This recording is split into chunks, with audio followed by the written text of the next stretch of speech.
Hello and welcome to Giant Mess, a sloppy sports and entertainment talk show that covers Giants football, Mets baseball, movies and TV shows. It's got some comedy and life lessons mixed in for good measure. It's hosted by Giant Mess. That's me, the Real Cinch Neal Lynch. I'm a former college quarterback and pitcher turned over thinker. I also have a degree in film and media studies. Brag much? Yeah.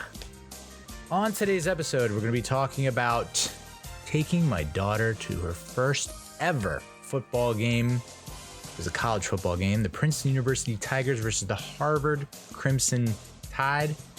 I'll tell you how that all went. And then we had a big Sunday.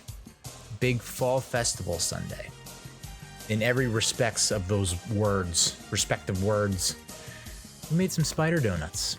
We went pumpkin picking at a pumpkin patch at the orchards, where there were cider donuts and apples and pony rides and a scavenger hunt and all that good stuff. And then we've been watching a lot of Ghostbusters and Ghostbusters 2, like multiple times on loop. There's nothing else that we're watching other than those two movies. She's 5. Is that too young? Stay tuned. And then I'll recap and react to the New York Football Giants game against the Washington Commanders, aka the Commies. We'll break down how the offense performed, the defense, special teams. An ugly win, but a necessary win. And then we'll preview the upcoming game against those guys in green that we have to share the apartment with, you know? The Jets. How do we go about beating this team? How do we go up against that defense that is just ferocious? And can we make Zach Wilson see ghosts like Sam Darnold has done seeing ghosts?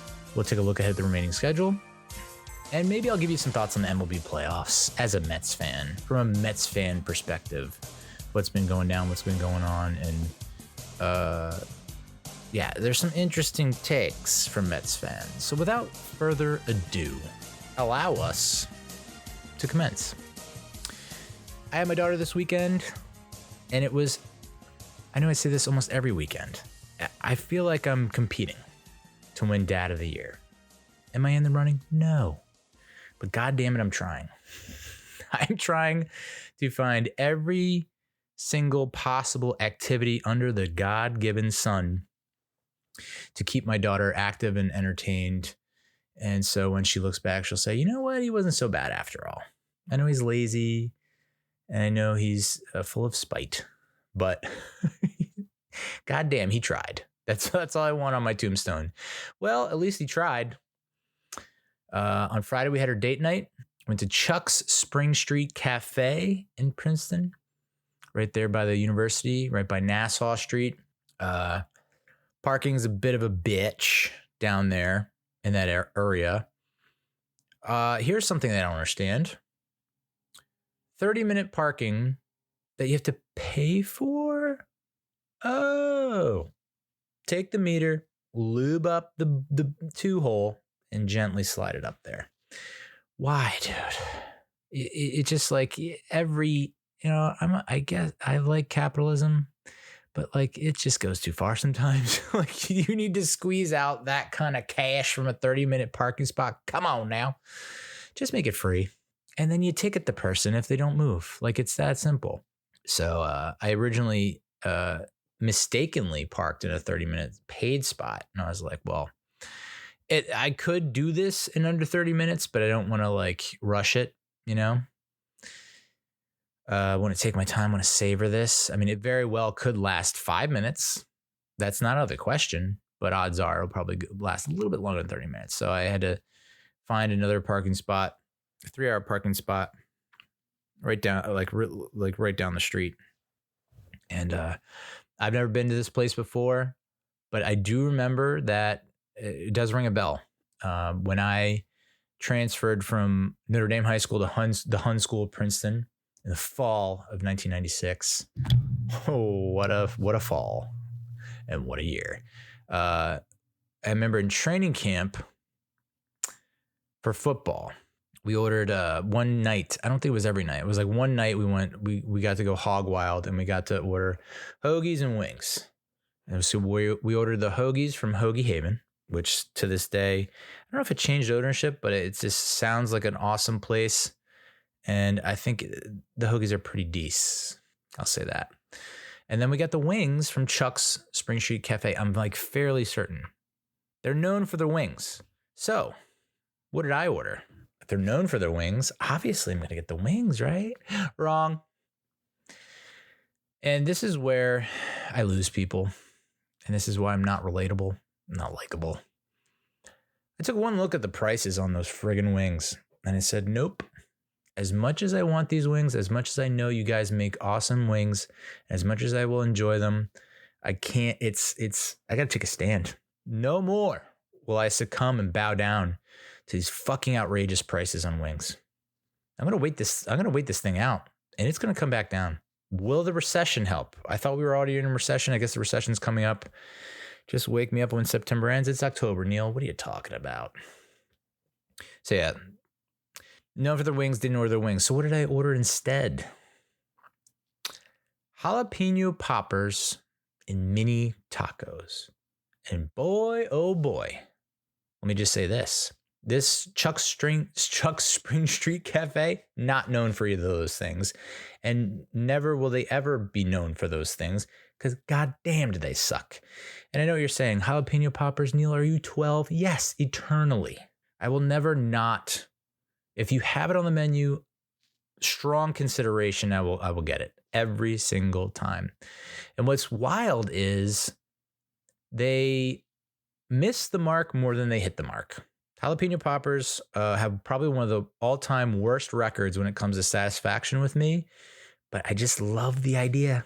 And when you get a good one, like the on the border, and I know you've already like vomited a little bit in your mouth. You're like, on the border. Oh my God, are you 12? Yes, we just mentioned that. I'm 12.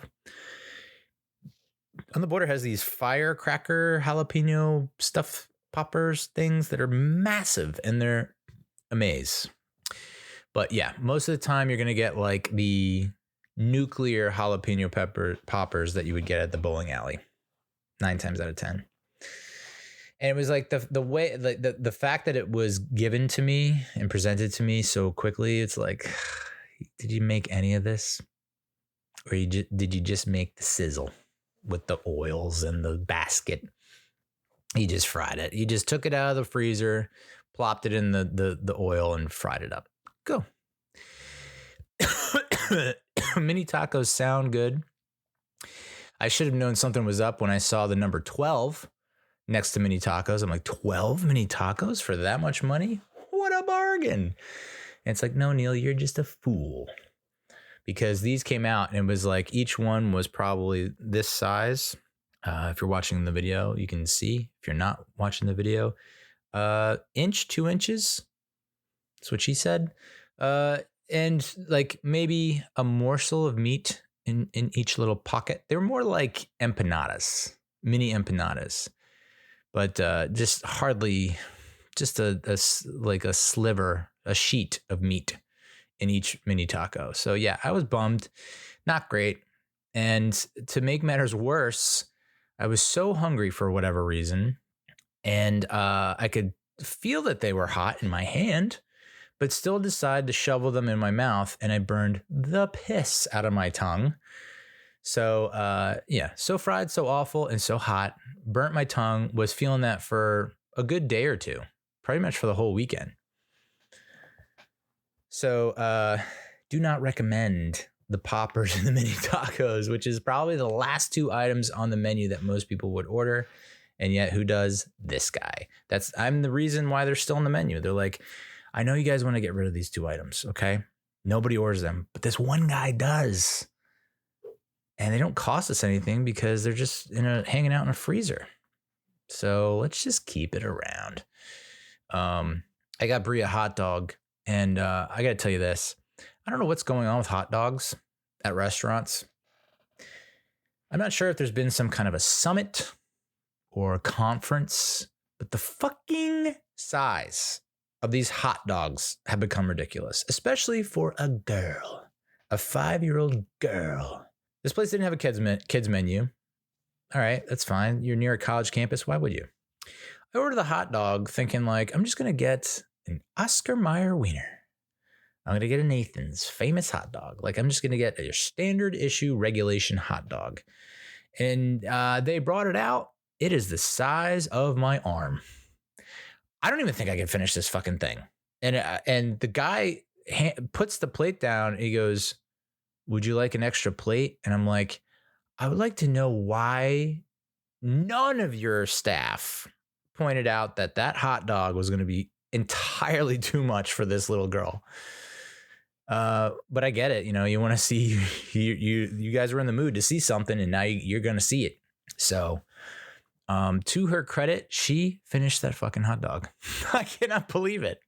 I mean, so she does this thing where I've said it before, where she takes the bun, eats the bun first, and then she'll eat the actual hot dog wiener. This bun was huge, so huge and thick. And so I put tons of ketchup all over that in the hot dog, and she ate probably half the bun, but ate the entire wien. So super proud of her. You know, that's really good stuff. So she did have to go potty, and I was like, a little wave of panic hit me. But then I remembered I saw a sign, restroom for customers only, and I was like, okay, thank God they have a restroom, because apparently around this friggin' campus, no one pisses or takes shits. Because there's no public restrooms or restrooms anywhere in any of the restaurants that I know of. They're all secret or employees only, or need like a code. So it's good to know that this place had a restroom. Go back into the restroom, and it is disgusting. Smells horrific. And after what transpired in there, I can kind of understand why it smells so bad. It stank. I know why it stank now. Open the door, step in, immediately hit with a waft of horrific smells. There is what appears to be a paper towel dispenser above the toilet. On that paper towel dispenser is a sign. And, you know, sometimes you have to do this. Not usually in like classy joints, high-end joints, but in places like this, hole in the wall place, yeah, you probably need a sign like this. And I've seen signs like this, and you probably can guess what the sign is. This sign was a little different. I took a picture, and I'll read it to you, what was on the sign. Please do not flush anything. No, in capital letters, no, N-O, and then a list of things. At the top of that list, it's 4 things. At the top of the list, the very first thing is toilet paper. Please do not flush anything. No toilet paper. You know, that invention, that thing, paper that's meant to go in a toilet and be flushed in a toilet. Can't flush that. And then it has your other standard issue. What the sign typically is in 99% of the other restaurants that have this sign: no paper towels, no feminine hygiene products, no trash. I get the last 3, dude. I get it. I do not get the first one. So if you're a guy, and I imagine that it's mostly guys going to this place, I can't imagine a ton of chicks go to this place. This is like a dude's place. We went in, it was all dudes at one table. There were a couple of people that came in, they're all dudes. It's a dude's pet. It's a dude place. There are no ladies. And so they must have been like baffled that when they saw a 5-year-old girl walk in, they're like, what is that? So guys, they piss. We don't need any of those things on that list. Girls, when they have to pee, do need the toilet paper to wipe. And so I was like, well, I don't, you know, as much as I think they could just probably use a new toilet, let's just, after you wipe, just throw the toilet paper in the trash. But my God, boy or girl, what do you do if you have to take a shit? What if you had to dump it up? Are you really going to wipe and throw it in the trash? Kind of would explain the odor. So I'll try and post that on the socials to try and get a like. Just one. Woof. So what we've been doing, we came back home, and pretty much since I had her beginning on Wednesday, I was like, what do you want to watch? What do you want to watch after dinner, or when we're trying to relax, wind down for the night? What do you want to watch? She says Ghostbusters. And I'm like, trying to do the math. I'm trying to figure out, like, when did I first watch Ghostbusters? Like, Ghostbusters came out in 1984. I was probably 3. I don't think I saw it when it first came out. I think I saw it when I was maybe a little bit older. I want to say like 5 or 6. So maybe 7. So yeah, I guess this would be appropriate for her. You know, you can't go by the rating system because the rating system, I think, was either like PG or R. I don't think there was any PG-13 or anything like that. So that's why I think a lot of parents are not like hip to the jive or whatever. Wouldn't know that any movies like 84 and before, if it's PG, like you maybe keep on your toes, you know, head on a swivel. So yeah, it's rated PG. And I was like, huh. So I just reached out to her mother and I'm just like, hey, she wants to watch Ghostbusters, said she watched it with you. Is that true? And she eventually got back to me, but it was after we'd already started the movie. I was like, you know what? Parental guidance does not stand for please go away. It means parental guidance. PG, parental guidance. I'm supposed to guide her through this. I'm supposed to be a parent. This is what we live for as parents. We're challenged day in and day out, every second of the waking moment. So I was like, I'm going to guide her through this fucking thing. I'm going to parentally guide her through this goddamn movie. And she handled it fairly well. You know, there was some profanity, but nothing crazy. There are no fucks, I don't think. No F-bombs. There are a couple shits. I think there's 1 or 2 assholes. And of course, we'll get to some other adult themed scenes in a little bit. But so, okay, there's a couple shits, there's a couple assholes. So what's the bad word that my daughter calls out to me every time? She calls it out. She's like Leo DiCaprio in, Once Upon a Time in Hollywood, pointing at the TV with the beer in the hand and cigarette. What does she call out? Hell. Hell does not even register with me as a bad word. She's asked me before. She's like, is hell a bad word? And she immediately follows that up with, in school, they say it's a bad word. And I was like, well, yeah, you probably shouldn't say it in school or to strangers or whatever. I mean, if you find yourself saying it here in front of me, not a big deal. But she still, for whatever reason, of all the bad words that were uttered in this movie and Ghostbusters 2, it was always hell. Every time hell was mentioned, it was like, oh, he said a bad word. And I'll be watching with her and I'm paying attention, you know, because sometimes I just, if I've seen something enough times, I tune out and I look at my iPhone. But I was watching, I was paying attention, and she'll say, ooh, he said a bad word. And I'll be like, every time I was like, he did?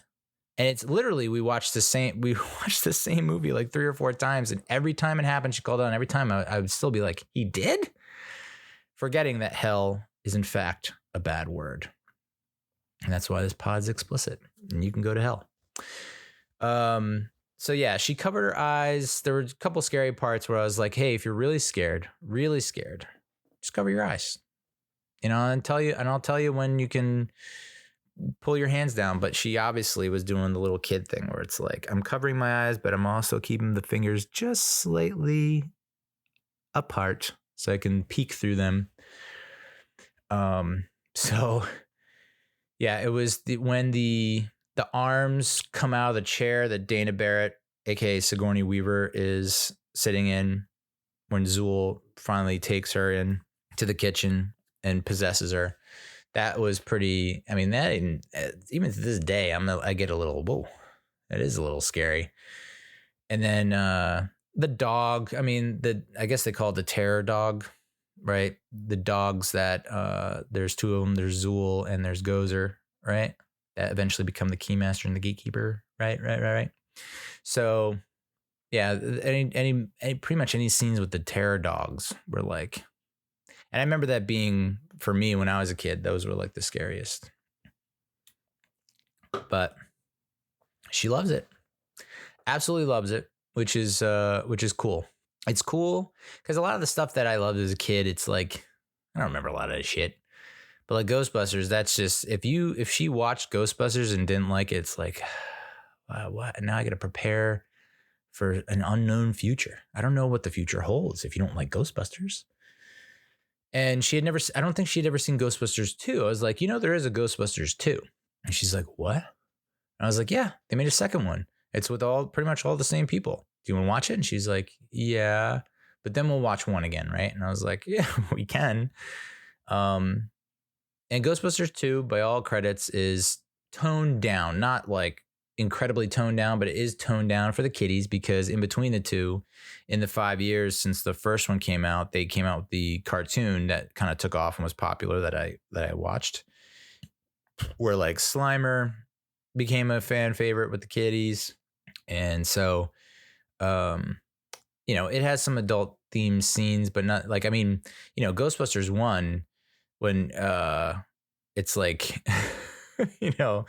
the scene where, Sigourney Weaver as Dana Barrett is in fact possessed by Zool, and Venkman, aka Bill Murray, goes over to check on her and visit her, and for the date, right? He brings the flowers.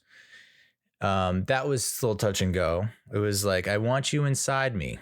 And then I was like, it kind of cringed and looked over at her, and it's like, she's completely unfazed. She doesn't understand. Like, then Bill Murray goes, well, I think there's already 2 people in there. I don't know if there's enough room. There's already 2 people in there, which I thought was a great joke. Kind of weird though. Like he says that he shot her up with 300 cc's of thyrazine, but it's like, where did you get that? Do you just carry that around? And I was thinking, I guess time has passed and maybe he ordered it from the pharmacy, because I didn't even know that you could do that. Order stuff from this is 84. I figured you got to go, like, whatever you need, you got to leave the apartment. You can't just stay in the apartment other than maybe pizza getting delivered. I didn't realize, because, at one of the beginning scenes, Louis Tully, played by Rick Moranis, was like, he comes out pretending like, oh, I thought it was the pharmacy. It's just you, Dana, trying to hit on Dana. But yeah. So I guess he possibly ordered delivery from the pharmacy, the Thorazine. And then he gives her like a little kiss on the hand and the neck, which I guess nowadays is a bit problematic, but it's like, I don't, they weren't, added in the fact that they weren't exactly together at that point, right? It was like, this was their first date, I think. So that could be a bit much, but ultimately she loved it, and I love that she loved it.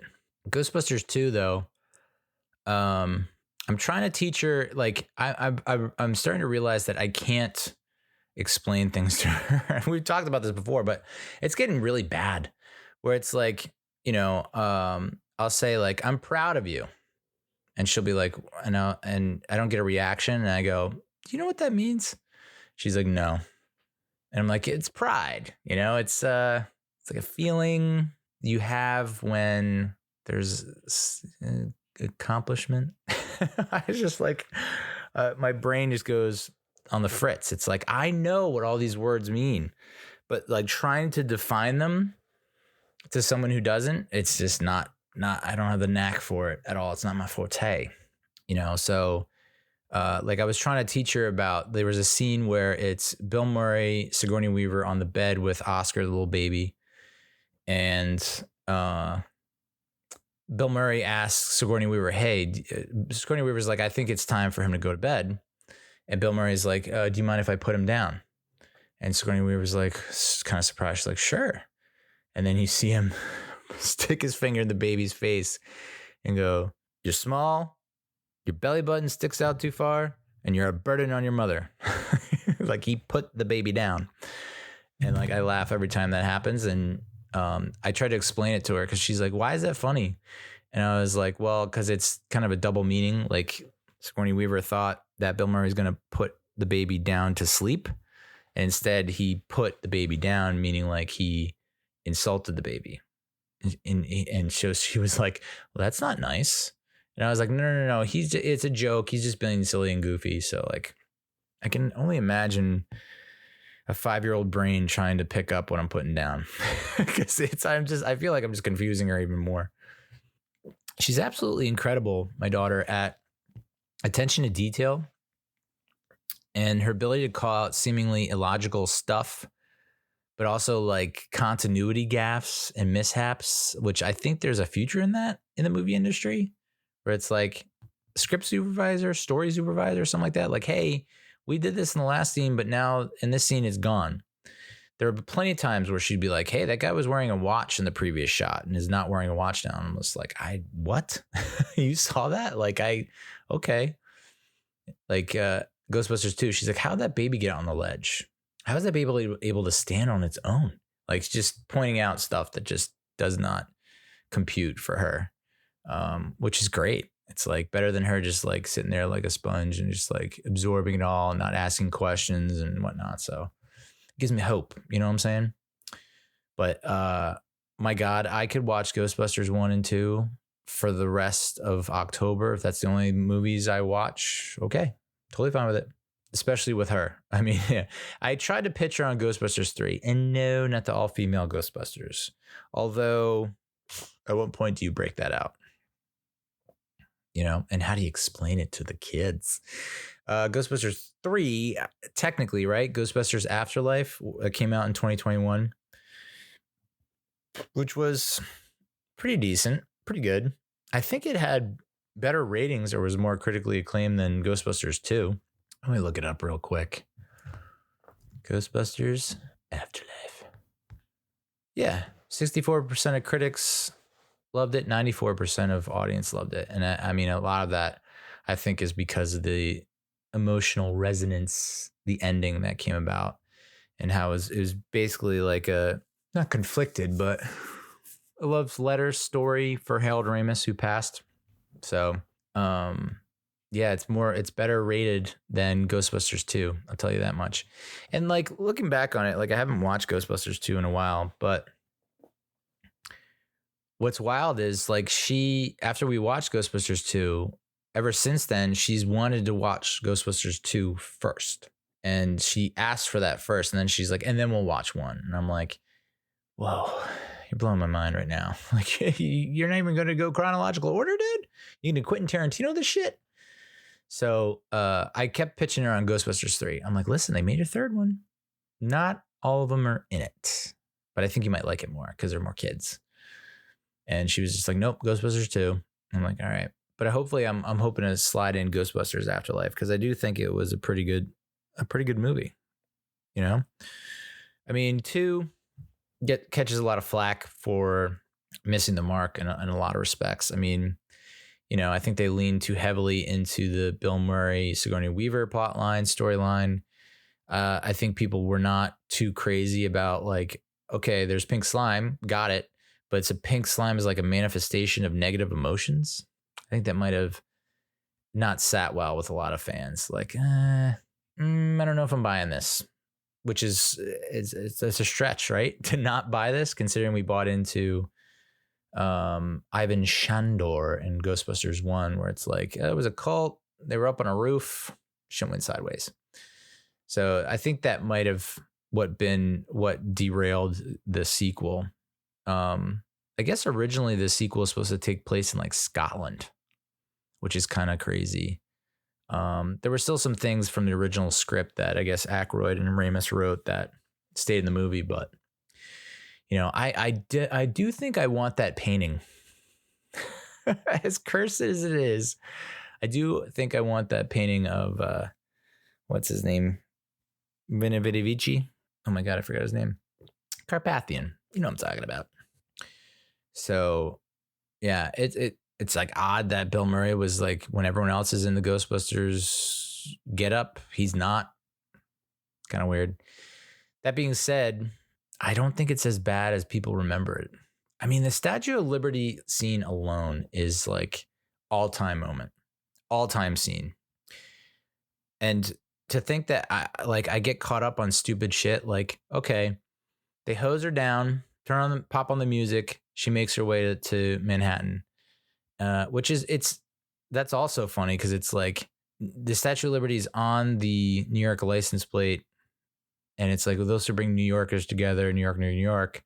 And yet it's in Jersey, bro. You know, just let me hit you with that fun fact. It's in Jersey. You're welcome, New York. So, but that scene, just electric, and like controlled by the was probably the new controller for Nintendo Entertainment System. This was before Super Nintendo, because I think Super Nintendo was 91, 92, if I recall. This was in 89. So they used the Nintendo controller to control the Statue of Liberty. So cool. But like, okay, so Statue of Liberty comes, everyone's like freaking out, like, hell yeah, dude. The torch explodes and sets on fire, which is awesome.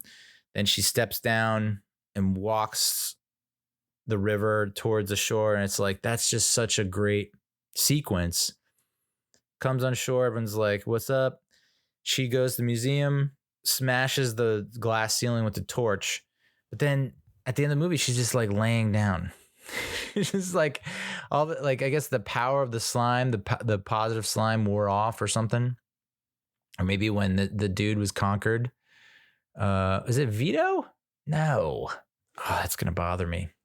I gotta look it up. That's insane that I've watched this movie so many freaking times now, and I can't remember that dude's name. Come on. Vigo. Vigo. Yeah.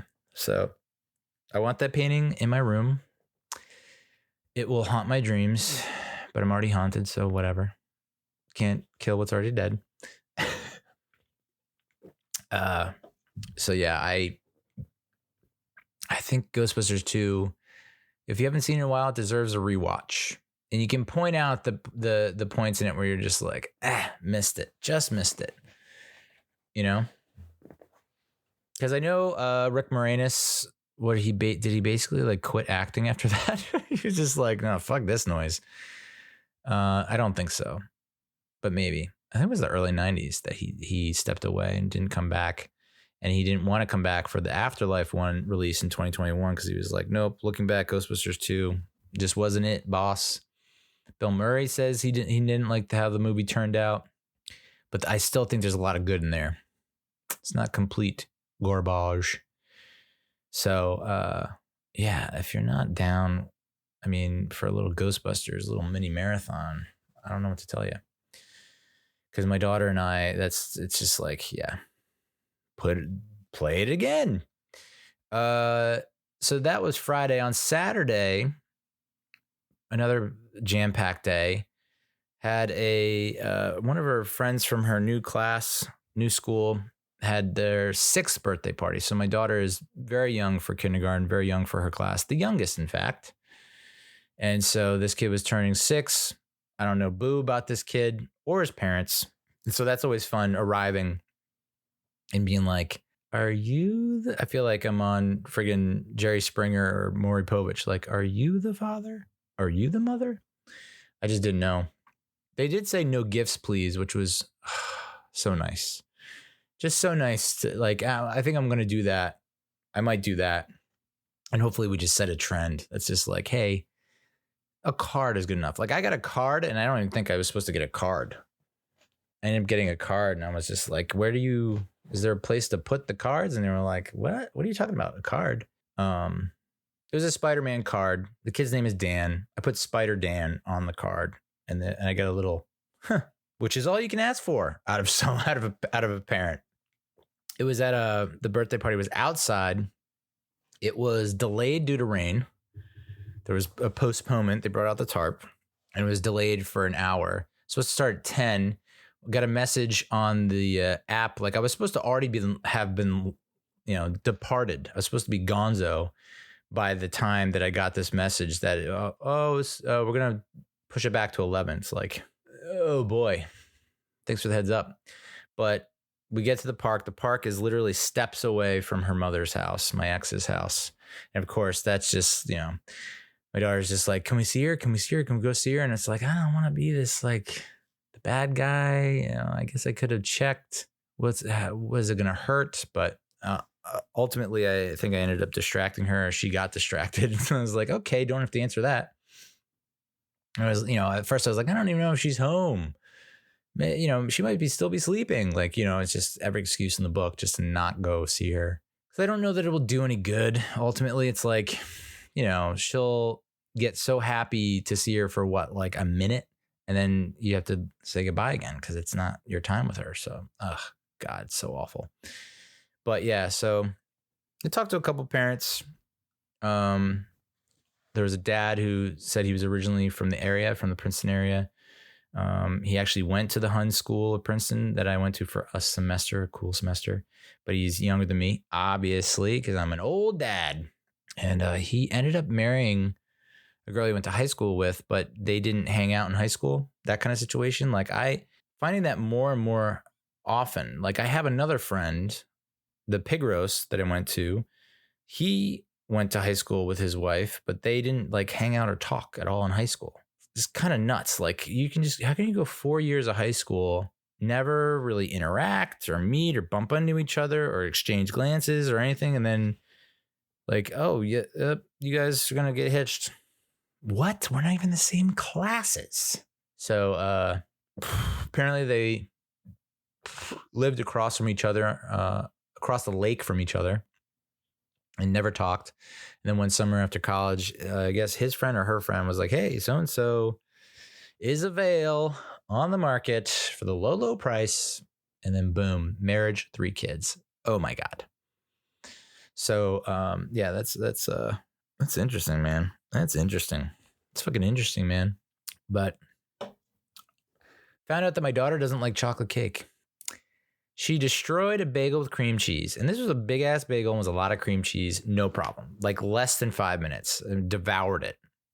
They break out the cake and she wouldn't eat it. And I was like, what? Like it's literally 11:30 in the morning. You really shouldn't be having cake right now. And I'm offering you cake. I say no to cookies and cake in the morning, first thing, all the time. And now you get to have it. And you're like, nay, decline, reject. She said she doesn't like chocolate. And I was like, no. That's a lot of that's been going on where it's like the things that she's been eating and drinking on a regular basis. She's just like, yeah, I don't like that. She's like, I just recently discovered that I'm able to say that I don't like things. Like I recently found out that I don't have to accept everything that you're giving me. And I can just say, I don't like it. And I'm like, oh, well, I don't like that at all. Because I had it figured out to it, I got it on lock. And all of a sudden you just throw my world into a huge tumble. She goes, I want vanilla cake. And I'm like, yeah, sure. No problem. Let me just whip that up real quick. And then sure enough, so she doesn't eat that. Later on the day, when we're at the football game, Princeton versus Harvard, she ended up eating someone else's chocolate cake. And I'm like, Bree, what's going on here? You didn't have the cake I offered you this morning. It was chocolate. This is chocolate. Why are you eating this one? You didn't eat that one. So she reveals that she doesn't like the chocolate cake with stuff on it. The stuff that was on the chocolate cake, M&Ms and sprinkles. 2 things she friggin' loves. So riddle me this, Batman, because I don't know what the hell's going on. From there, we went to the Princeton versus Harvard football game. Princeton Tigers versus the Harvard Crimson Tide. I went the wrong way. How I went the wrong way, I don't know, because I passed by the entrance to the stadium and the parking garage multiple times a week. And I've clocked it multiple times. Like I need to be on this road. I need to make that turn. This road, that turn. This road, that turn. And then I just went the complete wrong way. I went through not just the wrong way, the worst possible wrong way. Like I'm going to go through the most crowded, populated, traffic riddled section. Not a lot of those sections, but this is it. And you're on it. So, we weren't late for the game, but they were supposed to get all the kids because we got these tickets through the PTO from the school.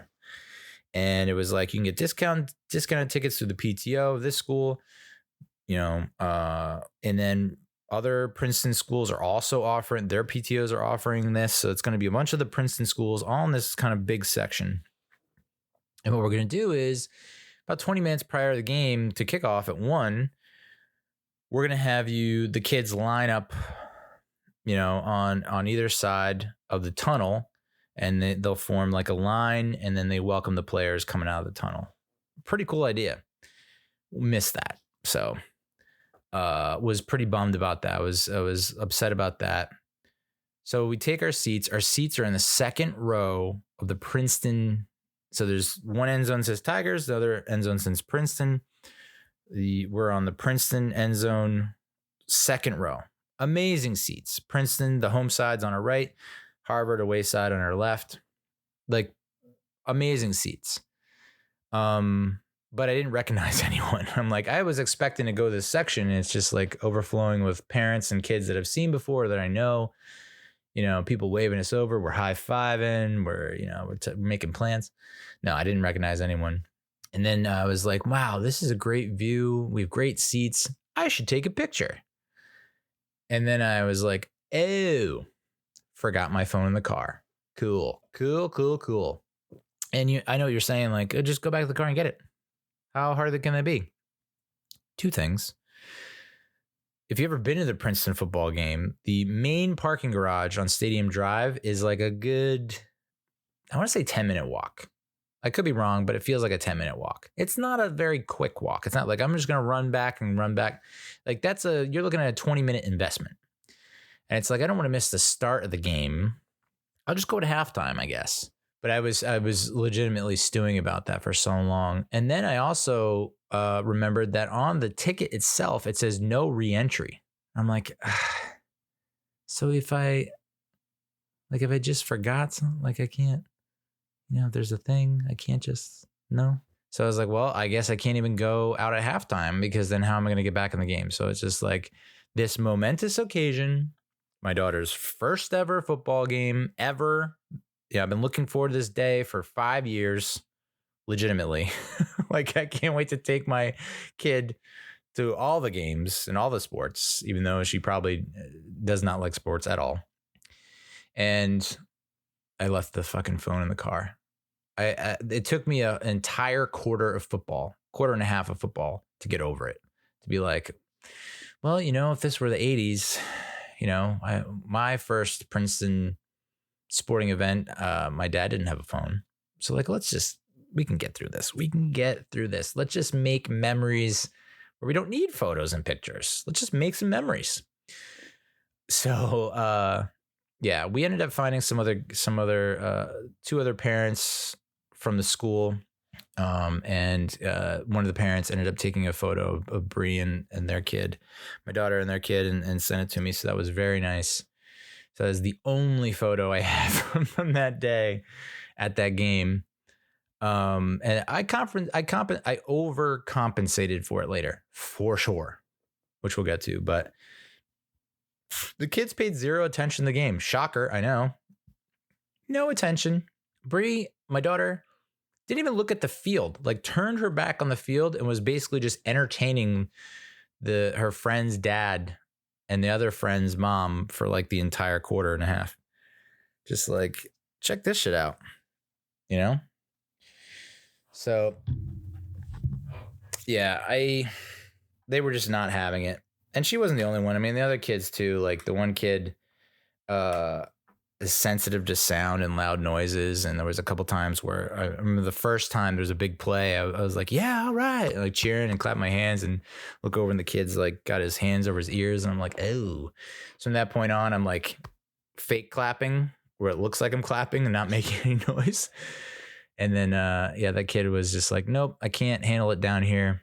And eventually went up to the very tippity top of the stadium. And I was like, that's not a bad move. If you're into that kind of thing where you get to see plays develop, right? Maybe this is an OC in waiting.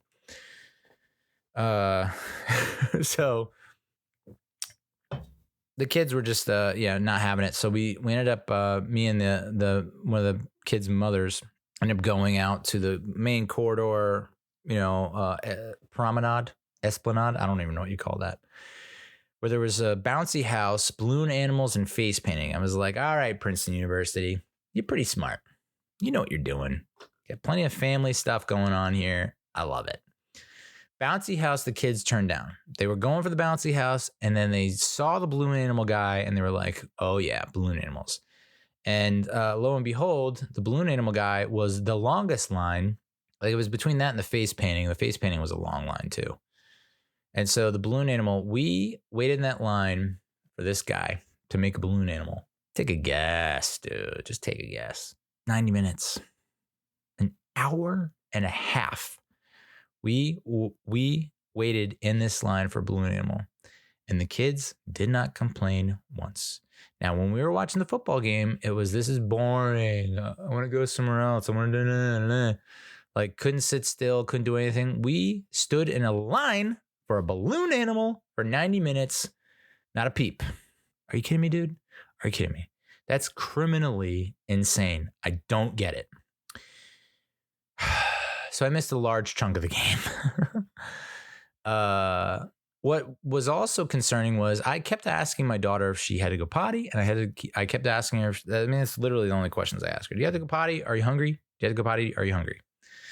So I asked her, are you hungry? A bunch of times. No. And then every time this mother pulled out food, be it pizza, popcorn, cake, Bree's like, can I have some? Can I have some? And I'm looking at the mom. I'm like, I swear to God, I feed this child. I swear to God, this child of mine, I do feed. So I just was apologizing. I was like, I'm sorry. I don't know what's going on. I keep asking her if she's hungry. She says no. And then she's bogarting your stuff. I'm sorry. She's bogarting your stuff. She's like, no, someone's got to eat it. And I was just like, too nice. I feel for that family too, because it's the mother, the father, 2 kids, 2 boys that were moved into a luxury apartment. And again, there has to be some kind of legal repercussion or consequence for using the word luxury when shit's not luxury. They moved into a luxury apartment. It was infested with cockroaches. That ain't luxury. So they immediately moved out, canceled their lease, moved in with their parents, which who live in the area, I guess, and are like, they want out. I guess they've been there. They must have been there for almost 2 months now, and they want out, which is understandable, especially if you're tight on space. I think my mom. I mean, we lived with both grandparents at one point or another. We lived with my maternal grandparents in Seagirt, right on the beach. Oh, that was so sweet. For a year-ish, a little less than a year. And then we lived with my paternal grandparents in Cranston, Rhode Island for about a year, less than a year. So, yeah, I think it can be tough. And she basically was like, yeah, the housing market's outrageous. And I was like, I hear you. Rentals are not much better. She's like, we're at the point now where the first thing that comes on the market in our price range, we're just going to take no matter how shitty it is. It's just like, America. It's the American dream. Again, I'm not an economist, but it's like, hey, let's just lower the price on everything. See what happens. Maybe shit will get sold and people will make money, just not as much. No? Okay, cool. I mean, yeah, whatever.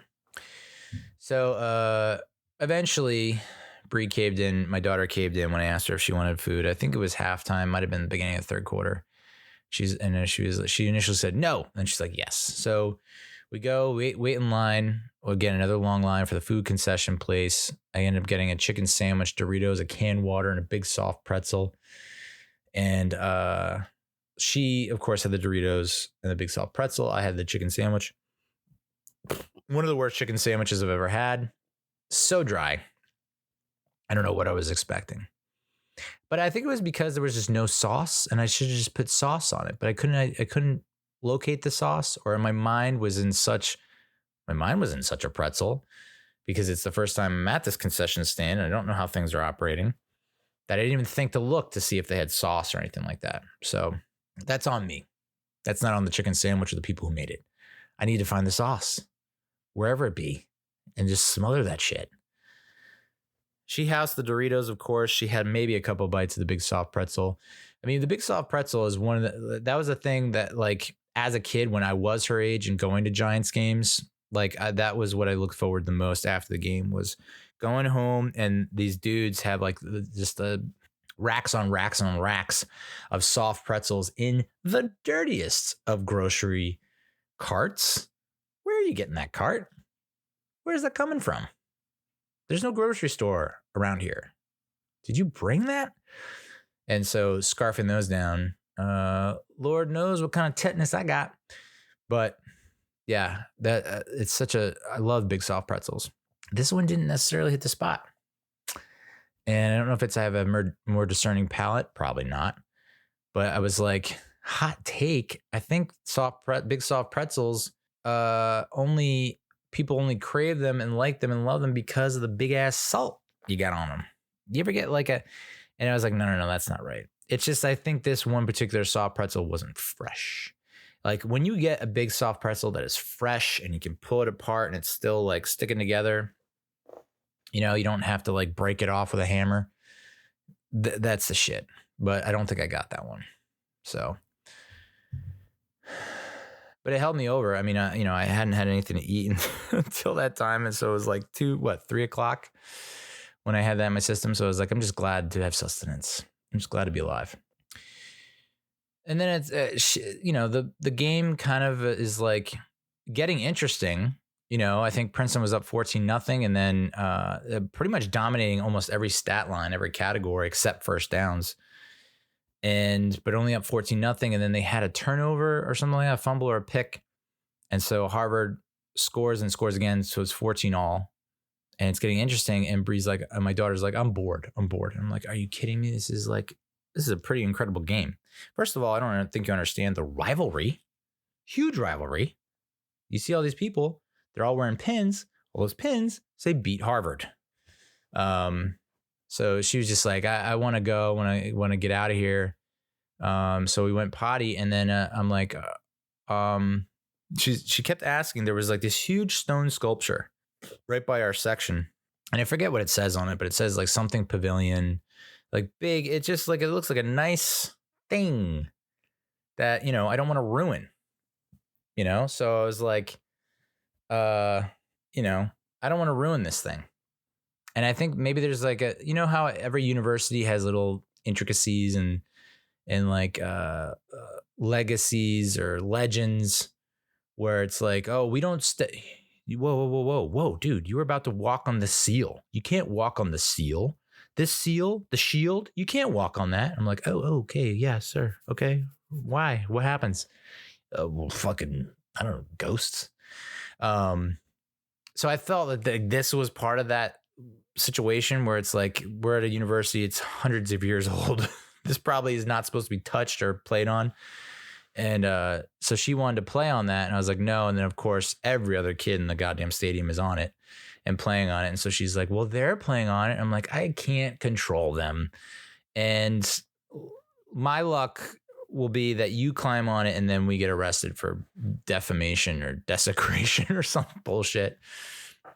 And so she threw a little bit of a hissy fit. And I was like, well, you have two options. Go home or stay and watch the football game.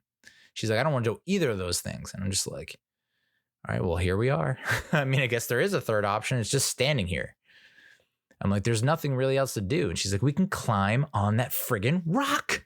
So eventually she came back down to the section and we watched another game, and and I think she started to get into it because it had an amazing climax, It was a great ending, 14-14. Princeton scores in the very last minute. Harvard gets the ball. And of course, like anytime Harvard got the ball, crowd starts to pick up and, the chance of defense. There's a lot of yelling and loud noises and like people, I was like banging the metal bench because they had metal benches, which was great for the back. So, I'm stomping on the metal benches as is most of the section. So I think she got really super into that. That was probably her favorite part. Other than her other favorite parts or more favorite parts were the commercial breaks, where it's like TV timeout, and then they just start playing music over the speakers, and she's just like was super into that. So, so leaving the game, I was like, all right, hopefully we made some memories. I don't know if she'll retain any of these memories. So what's the next best thing if you don't have photos, if you don't have your phone to take the photos? Souvenirs score. And so we passed by the store and she ran up and she's like, I want this. Can I have the shirt? And I was like, yeah, you can have this shirt. Something to remember this game by. And then she took that as like, oh, the floodgates have opened. Once I said yes, the floodgates have opened, and she was just grabbing everything. She's like, can I have this and this and this and this? And I'm just like, you know what? The more the merrier. The more freaking souvenirs you pull from this goddamn store, hopefully you can remember this. So a tiger tail, which I don't know how to put it on. So that's unfortunate. A stuffed tiger holding a football. A Nerf-like football that's black and orange. The shirt, a Princeton tin. Why I got her a pin. You got me. So yeah, $75. The tickets were like, I think maybe 25 each, maybe less than that. And I spent $75 on souvenirs. So, and then once I got home, I was like, I made sure to take a picture with all the souvenirs. I'm like, I'm going to double down on this. Like, so that in the future you can see, hey, we went to the game and I did get these things. This is proof. It did take us so long to get home though. Oh my God. Trying to leave that parking garage in that stadium. It's like usually 15 minutes, 10 minutes. Took like half an hour to 40 minutes. Yikes. So yeah, that was the Princeton Harvard game. Sunday, my mother's like my sister, very arts and craftsy, very artistic and into making stuff. So they were like, my mom sent me an idea for making spider donuts, where it's essentially just get like glazed donuts, some icing, and munchkins from Dunkin'. You put the munchkin in the donut, and then you make the legs with icing. And then she also got us eyes, edible eyes. And you stick that on the munchkin, and you got yourself a spider donut. So I woke up, I mean, I guess not that early, but early for me on a Sunday. Went to Dunkin' Donuts, got the 3 glazed donuts, got the 3 munchkins to make the spider donuts, even though I literally saw the spider donuts at Dunkin', like they had them already made. And I was like, I could just buy those and save myself some time, but that's not the point. The point is to do the thing, to do the activity. It's a bonding experience and blah, blah, blah. So we ended up making them. And no, they don't look they don't look too much like spiders, or at least the spider donuts that the picture my mom sent me. So she ate one and she loved it. I mean, she ate most of the icing. She was just like, can I have some icing? And again, it was like, yeah. And then it was just like floodgates open, and she just pounding icing. And so she ate the spider donut, but then I was like, for the next day, I was like, hey, I got 3. I had one, right? And we have one left. I'm going to pack that in your lunch, or you can have it for breakfast tomorrow. She's like, nope. I'm just like, what is going on here? Very peculiar. So we were we went to Terhune, Terhune, Terhune's Orchard. Every weekend in late September into October, through October through Halloween, every weekend they have like a festival, carnival type place where there's live music and they have a bunch of shit. So we decided to go there to get pumpkins, most importantly of all, because I've turned her away from getting pumpkins at the Trader Joe's down the street, because I was like, no. Half the fun of getting a pumpkin is like, picking it out of a patch. Like you can't just like go in a bin at the grocery store and pick one out. No, you got to go to a patch, to a farm, to orchard. And so we ended up doing that. I don't think I've ever been there before. I think about it, but I don't know what's wrong. I mean, I guess I do know what's wrong with me, but I pull in to this place and there's 2 people in neon vests and they're directing traffic. And I pull up and I'm expecting this woman to give me some kind of direction. Like, hey, this away, that away. And she points behind me and to the left, almost like, hey, get out of here. And I'm like, what do I have like a weird bumper sticker? What's going on here? And I'm like, huh? And then she gave me a nasty look that just went straight through me, and some pretty serious attitude, some bad attitude, and then pointed to the right. And I was just like, you already got me in a bad mood. Like I already know, I bought a ticket for 11 o'clock. We got there at like 11:15, 11:20. And I'm like, hopefully we can get all this done and wrapped up in time for the Giants game at 1. Ambitious? Yes. Can it be done? We'll see. So I was already in a foul mood, and but I noticed they had a scavenger hunt, and I was like, oh, nice, sweet. So we did the scavenger hunt. We started the scavenger hunt, and then we took some breaks in between. But so the scavenger hunt, it's like a picture of the farm, right? The orchards, like a map, and it has 8 slots or blank spaces, almost like in the game Hangman. And you got to find the letters, and you fill in, and each space corresponds to a number. The numbers are on the map. You go to that number, you can find out the letter, right? So I was not expecting that, and I was like, all right, fuck yeah, this is gonna be great. So the first letter is by the pedal tractor track. So we head in that direction, and I'm looking around. I don't see boo. I don't see anything. I'm like, this scavenger hunt, a little more complicated than I would have expected, with little kids running around. Like, is this an adults only type scavenger hunt? What's going on? This is pretty sophisticated. And I'm looking at the pedal tractor track, and I'm like, wait a second, wait a tick. This track is an oval. It's shaped like an O. Oh, okay. All right. I see what's going on here. You guys are clever. So you like, maybe you have a corn maze in the shape of an H and like, no, the signs were pretty visible. Like not at all that hidden. And yet we still had trouble finding 2 of them. There were 8 in total, but it was like, we ended up finding, I was like, well, I guess this is, we'll go to number 2. And then I go to number 2, and it's like, there's a sign with the number 2 and the letter, very clear, very obvious. And I'm like, okay. And then I immediately spot number 1, and then couldn't find number 4. And I was like, hey, Neil, I don't know. You ever thought about picking your head up, not looking at the ground when you walk? Raise your eyes above, waist level. So I eventually found the 4. It was right by the chicken coop, which had the coolest looking chickens. Like they almost looked like zebras, like striped black and white. There were some goats. There was a donkey. And of course, I let Bree pet them and didn't wash her hands. So probably in line for some kind of mouth to hoof to nose to whatever disease that Noah Syndergaard got. Whatever the hell that was good. Hoof to mouth disease, whatever. She probably got that. No big deal. Better to get it now, build an immunity. And then when you're an adult, fit as a fiddle. She went on the, they had like a bouncy ball type station. And there were rubber ducky races. So it's like these long ass pipes, right?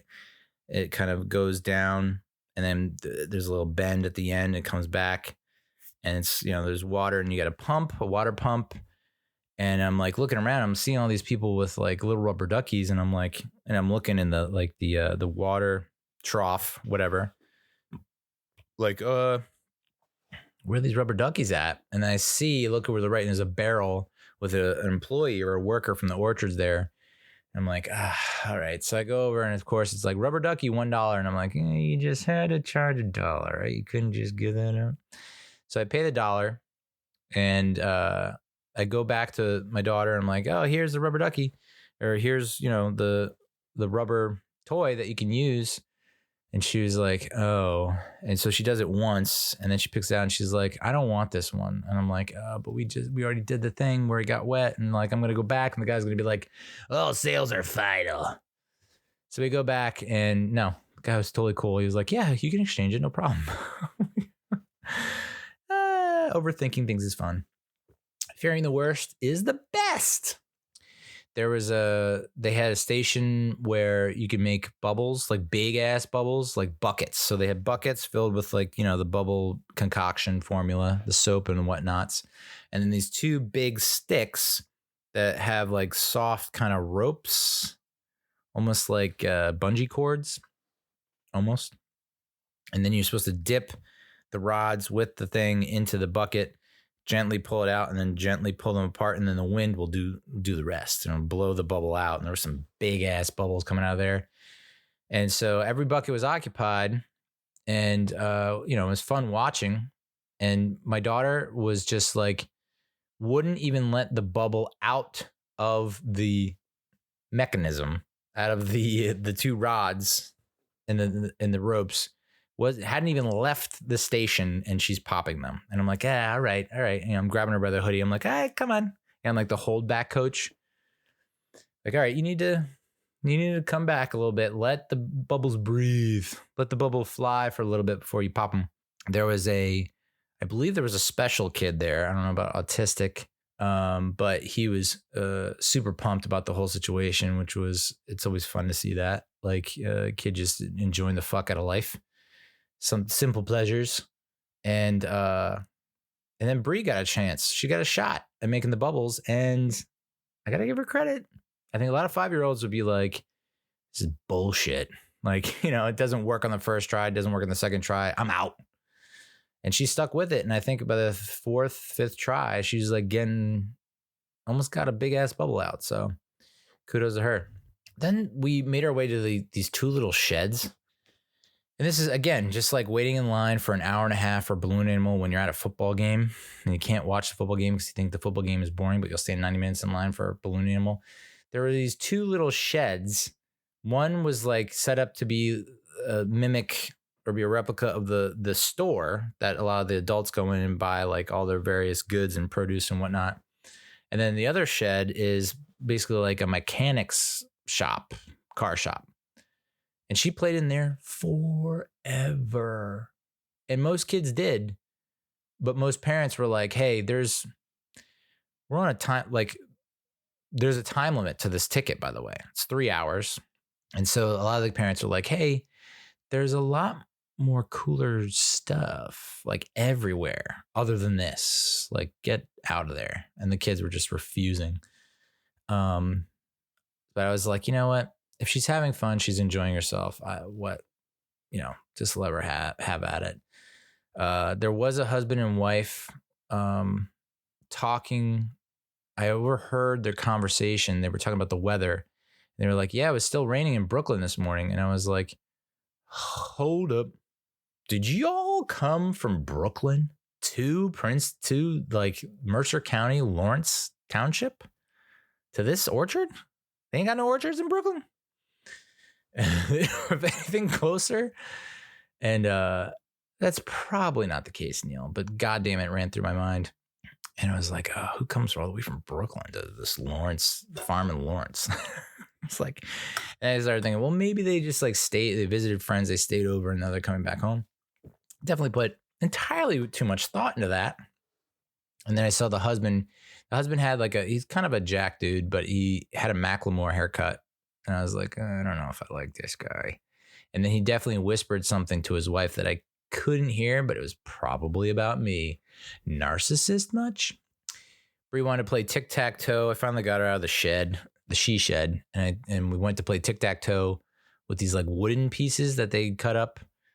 Some were shaped like circles and those were shaped like X's.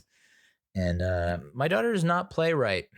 She loves games, but she plays by her own rules. Probably a good thing. If I'm thinking about it, it's like, would you rather have her just be obey, and just be a sheep? Or can she just like invent her own shit and like dominate and become an entrepreneur, billionaire, playgirl, philanthropist? Playgirl? So I was like, again, this is something that can be found anywhere. We're at a friggin' farm. There are animals everywhere. I'm like, this has been great, but you're not playing correctly and you're not listening to how to play correctly, which is all right. It's fine. I guess it's fine. You're having fun. But like, there's other cool stuff we can do. Like a pony ride. So it wasn't that long a line. The line went fairly quickly.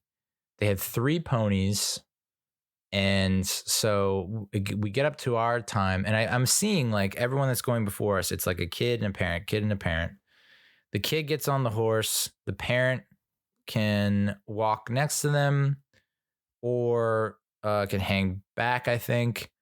And there's like videos being taken, a lot of photos being taken. And I'm like, oh, okay, this is good, because we went to the previous pony ride that she did. Like, I didn't have to walk next to her. I just could hang back and take a video and, preserve the memory forever. This one, they're like, how old is she? 5.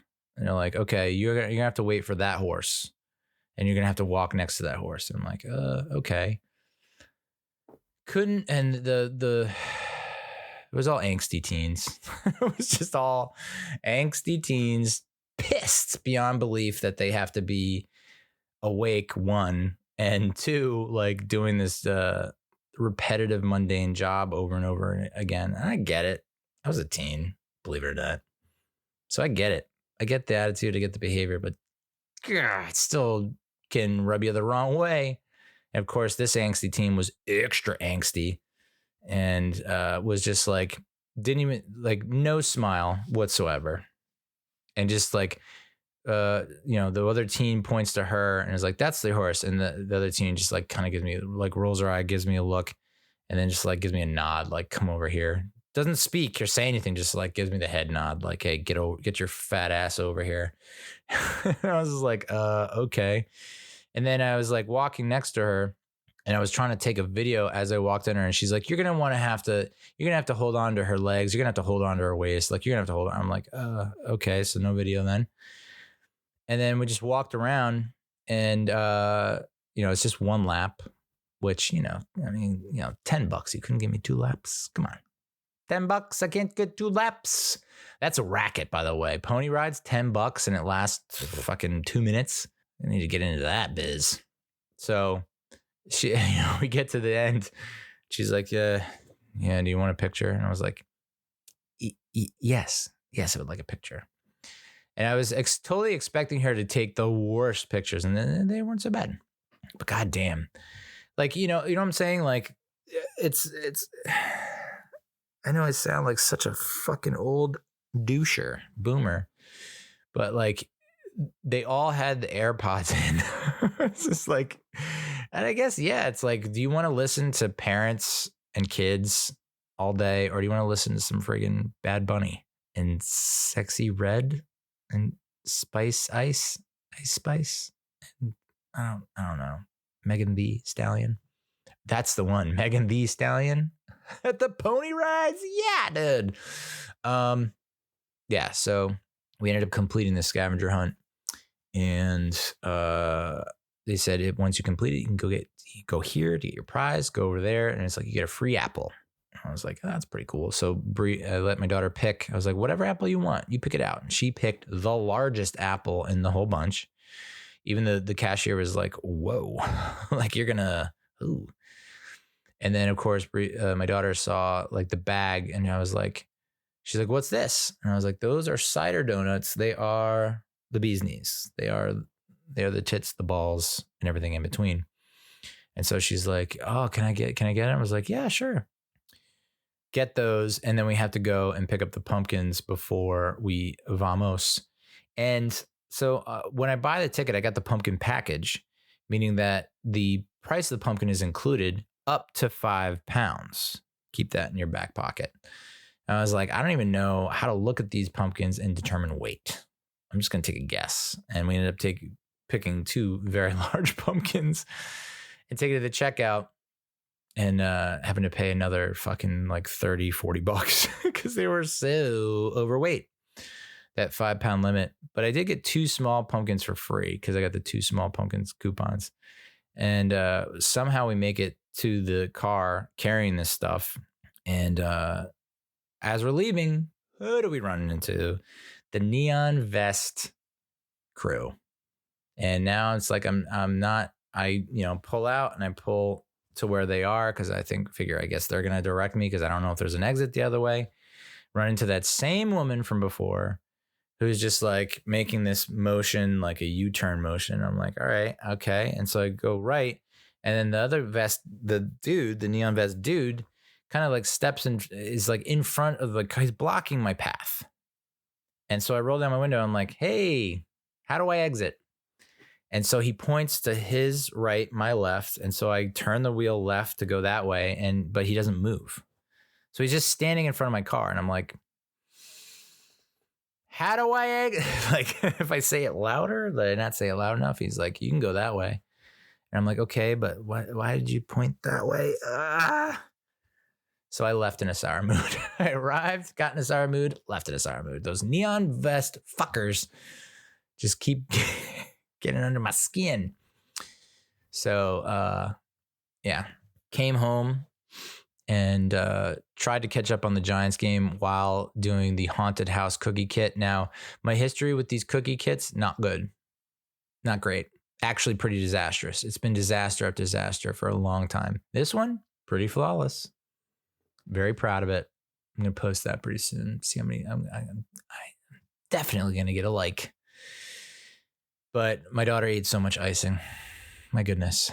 It was, I don't even know how she stayed sane. Like I would think that much icing would drive anyone up a wall and off the planet.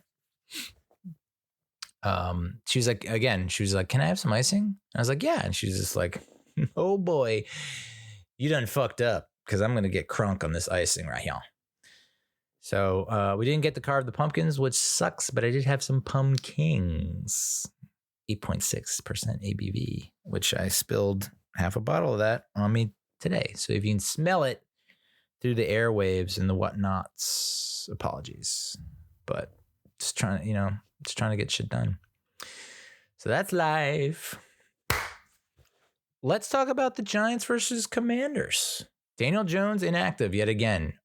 Cornerback Adoree Jackson out. Andrew Thomas out. Evan Neal out. Matt Parrott out. John Michael Schmitz out. Jordan Riley out. So yeah, offense really banged up. I don't know that the confidence level was crazy high. I think it was, I'll say this. A lot of people penciled this in as a win. And I was like, whoa, not so fast, because the Commanders are kind of like a wild card. It's like, okay, they get blown up with the Bills. Like we mentioned last week, they get blown up with the Bills, but then they take the Eagles into overtime and almost beat them in Philadelphia. Which Commanders team are we going to get? And we got a pretty awful Commanders team. So I'm going to start with the defense. The 14 points were the fewest the Giants have scored in a victory since they defeated Philadelphia 13-7 on November 8th, 2021. 11 of Daboll's 12 victories were all one-score games decided by 8 or fewer points. Giants are 7-1 under Daboll when holding their opponents to less than 20 points. The only loss was in Buffalo. So some are saying that should have been a win. I agree. It should have been a win. If it's a win, then we're now 3-4. Ooh, god dang. But the defense, the Giants haven't allowed a first half touchdown the last 2 weeks against two teams that average over 20 points a game. So the defense is on the up and up. This is probably the best game the defense has played this year and in a very, very long time. And that's coming off a game where I basically said the same thing. So the defense is like clicking. Now, seeing that Buffalo lost to New England, yikes. Maybe Buffalo is not as good as we thought they were. So it kind of takes away from that performance. But still, I think it's, they're putting up like really great numbers back-to-back weeks. And so that's encouraging at least. We led at halftime 14-0. 1 week after we led at the end of the second quarter in Buffalo 6-0. It was the first time the Giants held their opponent scoreless in the first half of consecutive games since 2005. October 30th, November 6th. Whoa, same week. When we led Washington 19-0 and San Francisco 10-0. Commanders converted just 1 of 15 third down opportunities. And that's the first time the Giants opponent succeeded just once since Washington. There's a bunch of those stats like this. Like, this is the last time this happened was against Washington. It's like, yeah, we might have the number. We might always count on that. For the third time in the last 4 weeks, the Giants held their opponents to under 300 yards of total offense. So, obviously the Miami game got out of hand, but Seattle was a pretty decent effort I know it was 24-3 is the final score, but 7 of those points isn't on the defense. And they also, the offense, I think it was after the Daniel Jones fumble, the Seattle was set up on the 10. So it's like taking another 7 away, I would think. So it's 10 points, 14 points. 3 of the past 4 weeks. Yeah, we're looking pretty good on defensively. The Washington's 273 total yards were the second fewest allowed by the Giants this season, with Dallas, the season opener, gaining only 265, which, they didn't really have to do much because our offense and special team was just hand delivering points to Dallas. Just like, hey, welcome to the 2023 season. Welcome to MetLife. Would you like some points? Commanders 76 rushing yards were the fewest allowed by the Giants defense in a regular season game under Dable and Wink Martindale. The previous low was 83 yards. Christmas Eve in Minnesota. And then the Vikings also rushed for 61 yards in the wild card game.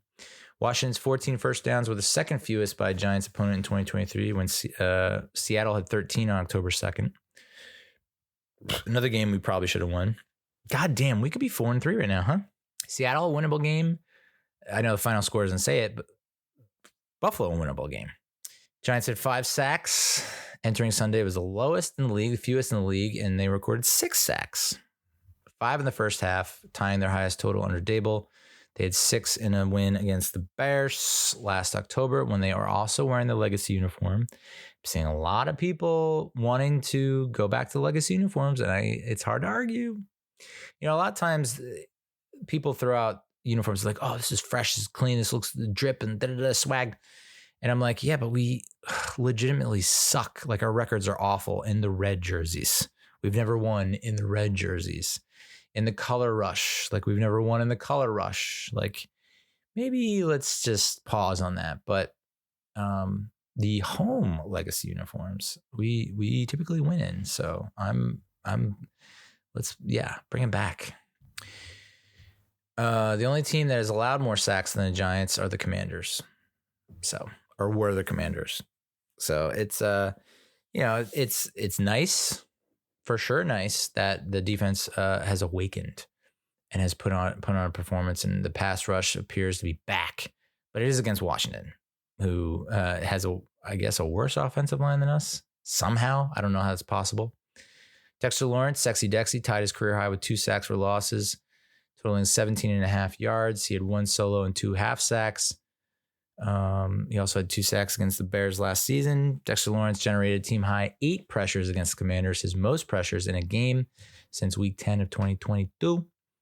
And Lawrence was double teamed at his lowest rate this season at only 40.5%, which that's a bit of an oversight on Washington's part. 4 of 8 pressures came against center Nick Gates on 29 matchups. Yeah, Nick Gates didn't look great. So maybe we are better off without him. Although I still think I would want him on the team, considering our woes along the offensive front. Kayvon Thibodeau had 1.5 sacks to increase his total to 5.5. He finished last year with 4, so he's already surpassed that. He's on pace for 13? And I know there are a lot of people, Kayvon Thibodeau diehard supporters, that are basking in the glory and dancing on the graves of everyone that called Thibodeau a bust. I don't know that I called Thibodeau a bust, but I did say he was trending towards a bust. I mean, I think everyone could agree with that, looking at his stat lines through the first 3 or 4 games. Like, where are you, dude? What are you doing? So yeah, he's coming around, and if we can get that for the rest of the season, we'll be in very good shape. That being said, dude, catch the ball. Oh my God, you couldn't get an easier pick 6 than that, and he dropped it. Sort of reminiscent of LT's, what would have been LT's picks, or LT did have the pick 6, but if Kayvon catches that and returns it, it definitely feels it's kind of in the same vein as LT's pick 6 against the Niners when Jim Burt knocked out Joe Montana in the playoffs. When we absolutely shellacked the Niners 49-3 in the 86 divisional playoff. What a moment that would have been for KT. kind of bittersweet. And it's like, got to make those plays if you expect to beat teams other than the Commanders. Leonard Williams picked up his first full sack of the season. He had a half sack against the Niners on September 21st. Yeah, I don't know that I'm still completely sold on Leo. I feel like I still need a little bit more from him, but this is a good start. Step in the right direction.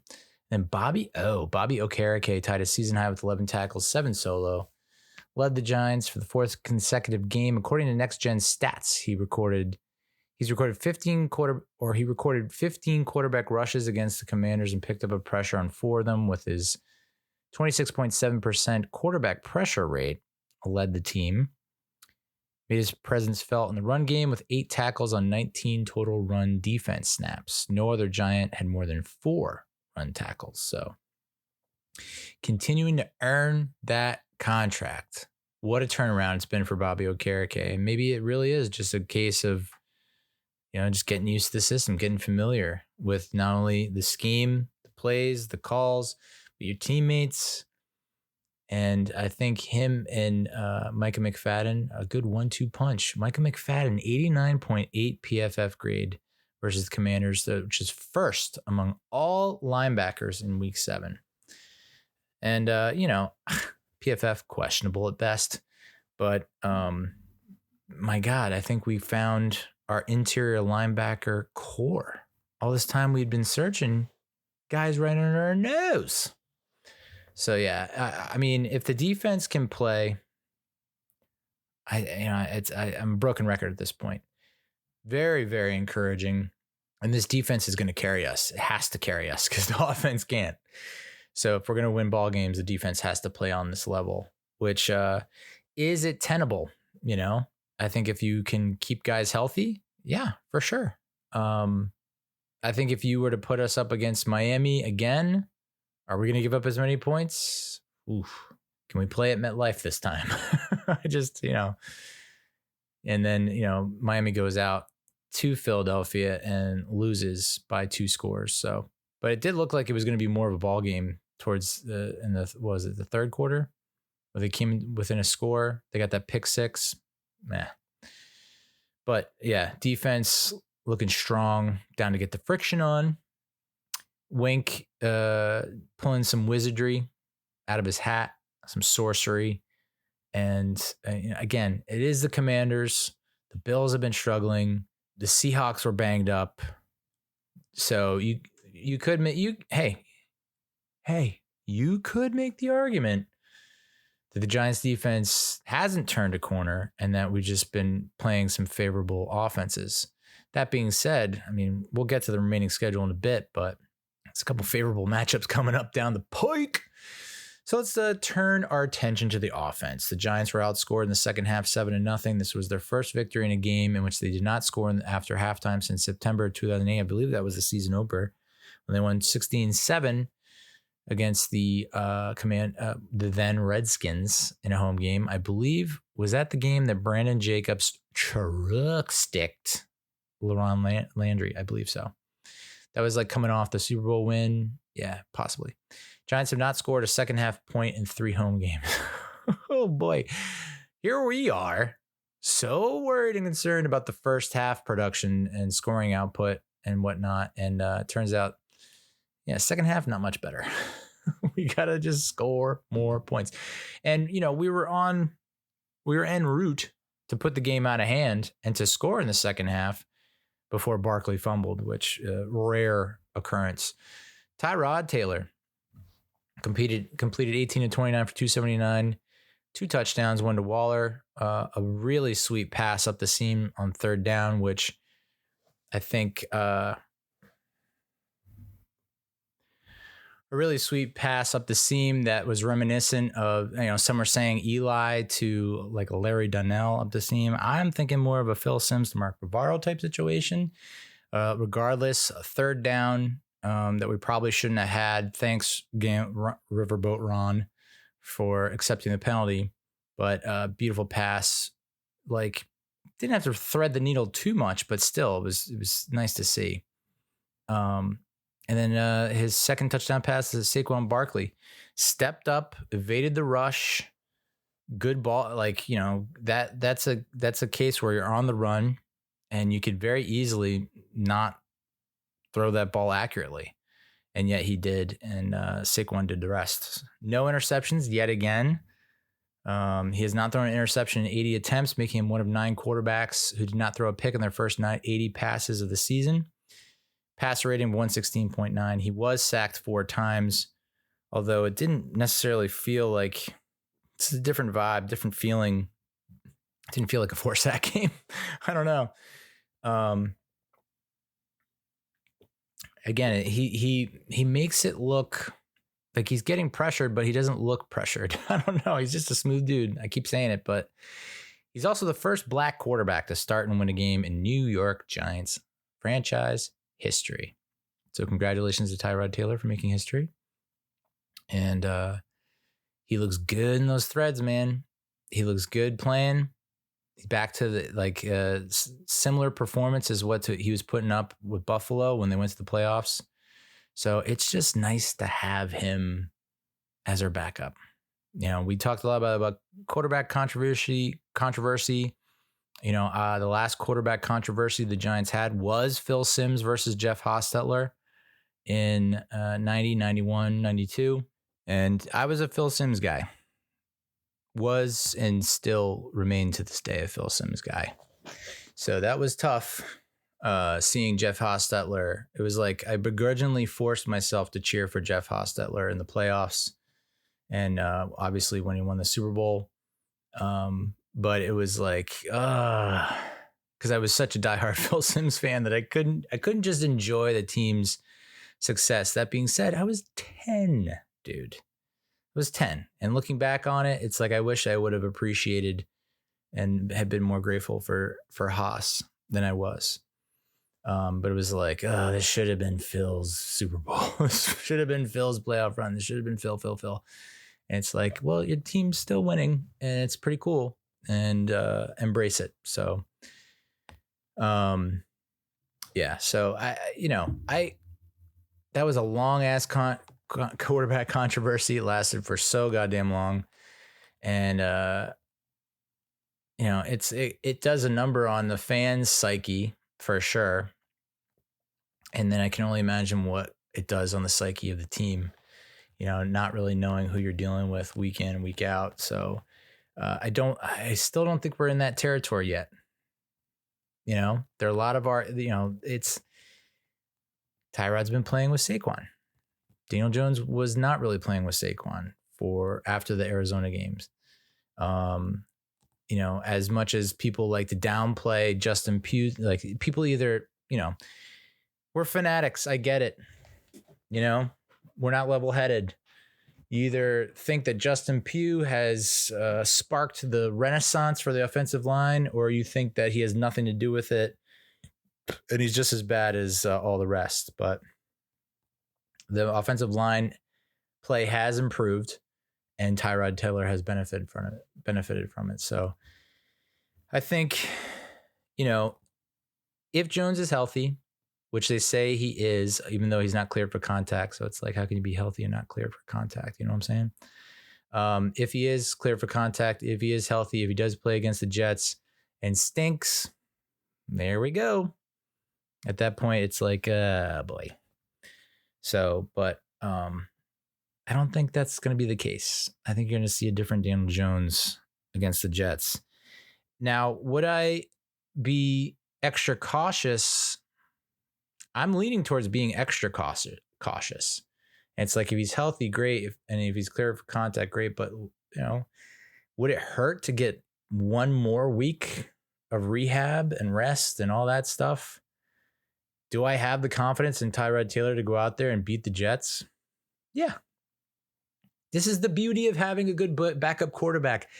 Like, we need to embrace it and love it and welcome it into your lives, because we didn't have a good backup quarterback for so long. I'm going to go on a limb and say that Tyrod Taylor, best backup Giants quarterback since Jeff Hostetler. Is that fair to say? Yes. I mean, I don't know what the 90s were just like. Tough. tough sledding. It's like Danny Cannell was the backup and became the starter. I don't know. But maybe you'd say David Carr when he was backing up Eli, but he didn't get a ton of opportunities, right? So I'd have to go Tyrod Taylor's the best backup quarterback since Jeff Hostetler. And it's it's champagne problems, right? It's a good problem to have. I'd rather have this than Jake Fromm or fucking Mike Glennon, because neither of those dudes would have beat the Commanders or even put up a fight against the Bills. So thank God for Tyrod Taylor. Thank God for Tyrod. I'm on board. I love him, and I'm glad that he's part of the team. And we're now at the point where you have two good quarterbacks, and you almost at the point where you could start either one, and you feel good about your chances to win. So I think it's a good problem to have. Again, probably not great for the fan psyche, probably not great for the team psyche, and I don't know how long that can last because it might wear thin. But just knowing that you could start either one, it's got to, at least from the coach's standpoint, has to bring you some sort of relief. Giants had 6 plays to gain 20 or more yards against Washington, their highest total since they had 8 in an overtime win against New Orleans in early October 2021. That was the game where I really thought that the 2021 Giants turned it around, and this was the springboard into success. And I was dead wrong. The Giants had 5 receivers with a reception of at least 22 yards for the first time since the overtime victory against the Saints in October 3rd, 2021. I mean, that game in October 2021, everything was clicking.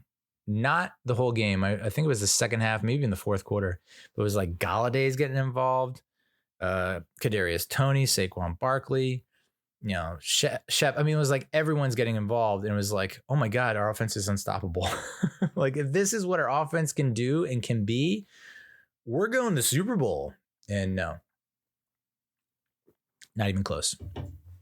So Jalen Hyatt is getting more playing time, and he's rewarding that decision with some explosive plays. He has 4 catches of 25 plus air yards this season. Only 7 other receivers this season have accomplished that. Among them on the list, A.J. Brown, Stephon Diggs, and Tyreek Hill. So that's pretty elite company to be in. And he's done all that on just 14 targets. So crazy that I think most defenses and most teams, like Washington, just I guess poorly coached. Judging by what Jonathan Allen said in the post-game press conference, where he's like, "I'm tired of this shit." It doesn't. I don't know if it's a personnel problem for the Washington Commanders. I really do think it's a coaching thing, and to know that Jalen Hyatt has been painted as a one-dimensional receiver that can only go vert and deep, and yet you don't defend that. Kind of misfire on their part. So, but I mean, that's you see what that can do. I mean, Tyro with a beautiful ball both times down the right sideline, and Hyatt picking up big yardage, big chunks. You can see what that does. Kind of loosens up the defense, makes them not as confident in their play calling and whatnot. And, stretch the D, dude. That was the whole game plan, or at least the strategy that I thought that I was so hype about entering the season, is like Slayton and Hyatt. Oh, brother. They're going to be stretching the field, and then you just have Darren Waller chilling out underneath, who can pick up, 9, 10, 11 yards a catch. So feels like we're starting to get into the flow of things with that. Speaking of Darren Waller, he led the Giants with 7 catches for a season-high 98 yards. His first touchdown as a New York Football Giant. Touchdown capped an 88-yard drive, which was the longest since a 97-yard series at Washington, December 18th, 2022. I wasn't kidding about these stats and these notes. A lot of first time since the last time we played Washington. That touchdown broke 2 long streaks. We had not scored an offensive touchdown since Matt Breida's 8-yard run in the third quarter at San Francisco on September 21st, when we pulled within 5. We thought, do you believe in miracles?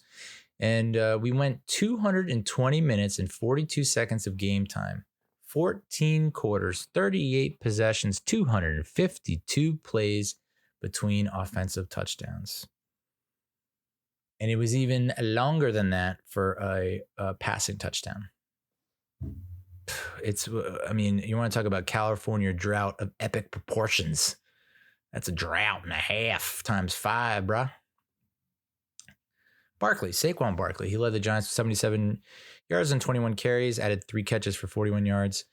Touchdown was Barkley's 3rd overall and 2nd on a reception, both team highs, which is a little bonkers considering he's missed the past how many games? He did lose the 4th quarter fumble that we talked about. It was just the 5th time he's fumbled and the 2nd time he's lost one in almost 1,300 career touches. I mean, we take it for granted. We really do that he's secure with the ball 99% of the time. 5th time. 2nd time he's lost one in 1,300 career touches. The guy just simply does not fumble.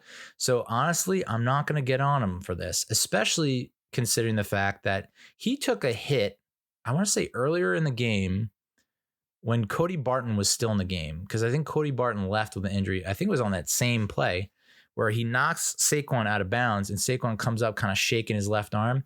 He like fucked up his elbow or something on that play, and he had to wear like a big sleeve after that. And you have to think that contributed to him fumbling. So I'm not gonna get on him for that.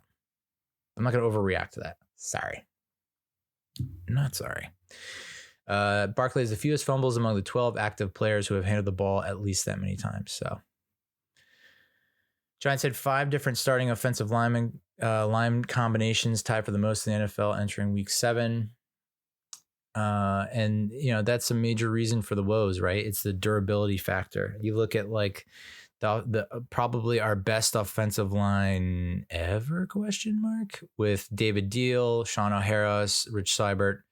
All those dudes played 100 plus consecutive games without missing one, or they rarely miss games, until later on in the end of their career. But we just haven't had the same 5 dudes start on the offensive line for more than a week. I know that other teams have injuries on the offensive line, and I know it doesn't impact them as much, but when you have this many injuries and this much turnover on your offensive line, it has to affect the performance. Tyree Phillips was pulled off the Eagles practice squad on Tuesday and started. Literally pulled a Justin Pugh straight off the couch, dude. Or straight off the practice squad, I should say. Still flummoxed as to why he was released and cut after playing 12 games for us last year and outplaying Matt Parrott, who just recently went on the IR. So it looks like Tyree Phillips is secure on the roster, which is great for when Neal comes back and Thomas comes back. And Mark Lewinsky.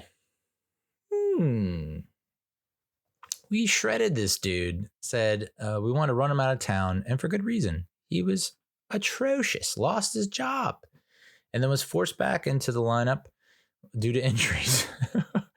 He posted an 83.3 PFF pass blocking grade, 82.3 points higher than his week 1 pass blocking grade. In his last 2 games, he's had 79 pass blocking snaps and only 1 pressure allowed, 0 sacks allowed. So sometimes you just have to light a fire under a player's ass, no matter how old they be. So, wouldn't it be nice if Mark Lewinsky came into form, came into shape, and then you've gone from now a dearth of talent on the offensive line where it's like you don't have anybody to, Andrew Thomas is coming back, Evan Neal's coming back, Justin Pugh's in the mix. Did we put him at guard? Did we put him at tackle? You have some options there. So We should have scored 21 points or at least 17, at least 20 points. Graham Gano had the missed field goal from 42 yards. The wind was a bitch, so I'm not going to. He's Mr. Automatic, and he can only do so much, especially in like severe conditions. So it sucks, but I'm not going to crucify him for it. So there's that. There's the fumble by Barkley. I think we should have won this game handily instead of it coming down to the last possession, like it did in Washington last year.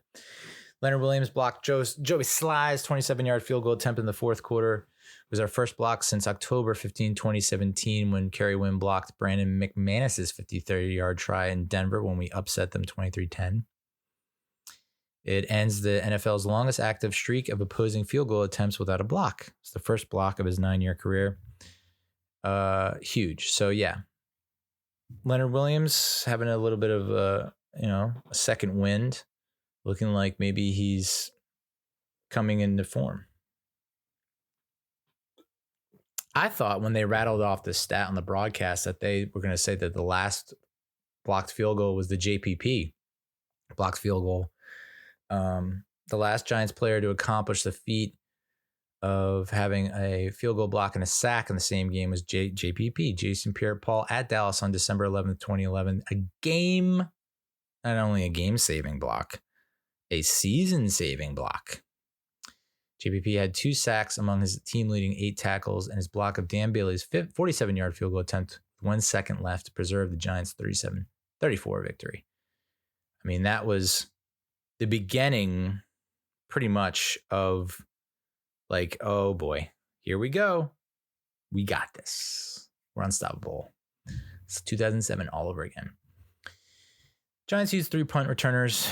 Eric Gray is, I don't think he's a punt returner. I don't know. Call me crazy. He had 1 return, a fair catch before leaving with a calf injury. He got bent over backwards on that one that he muffed.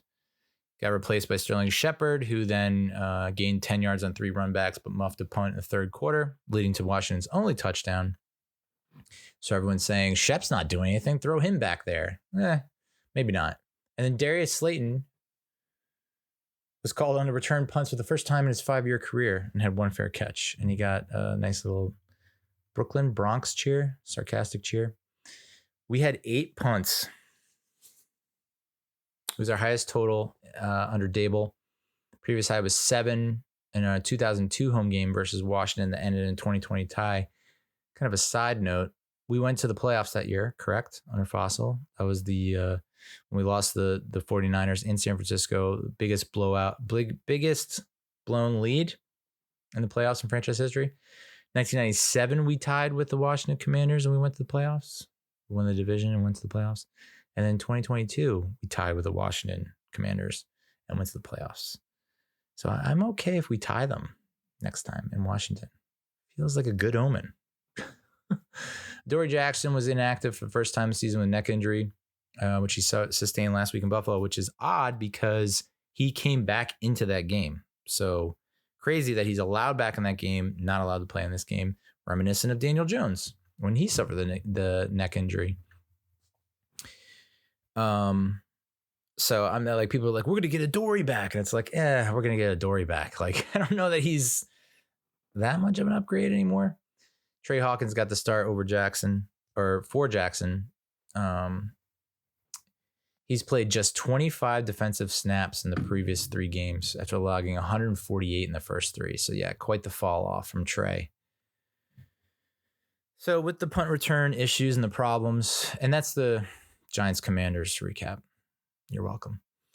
With the punt return problems, we went out and signed special teams ace Gunnar Olszewski. Definitely butchered that. Signed to the practice squad. He was a first team All-Pro with the Patriots in 2020. Someone posted a fuck it Gunnar Olszewski highlights, and it was all his fuck ups with the Steelers that ended up getting him cut or waived or whatever. So yeah, anything's better than nothing, I guess. Can we just put all 11 guys on the line, try to block every punt? I don't know.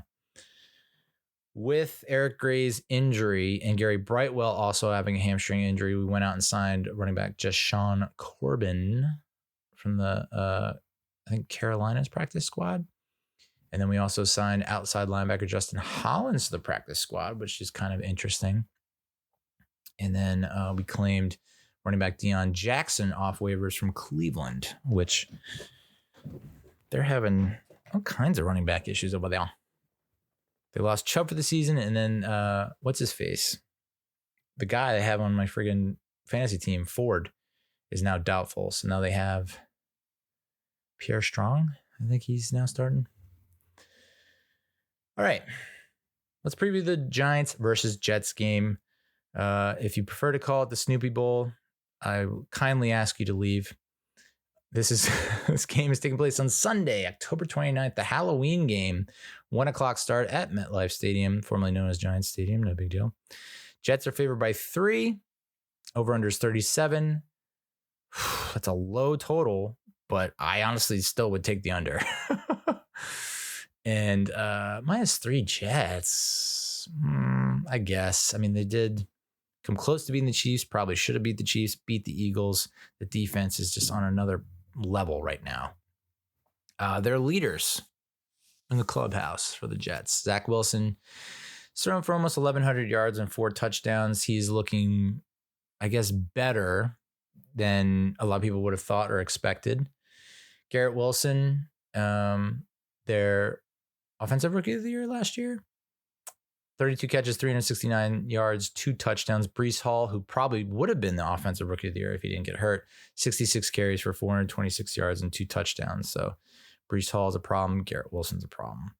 The last 5 matchups have been a doozy.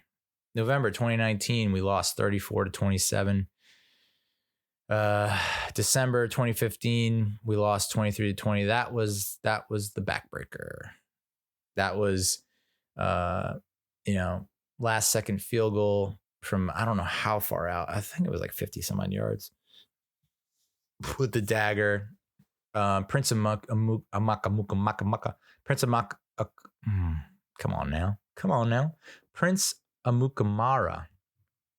getting mossed by Brandon Marshall in the end zone.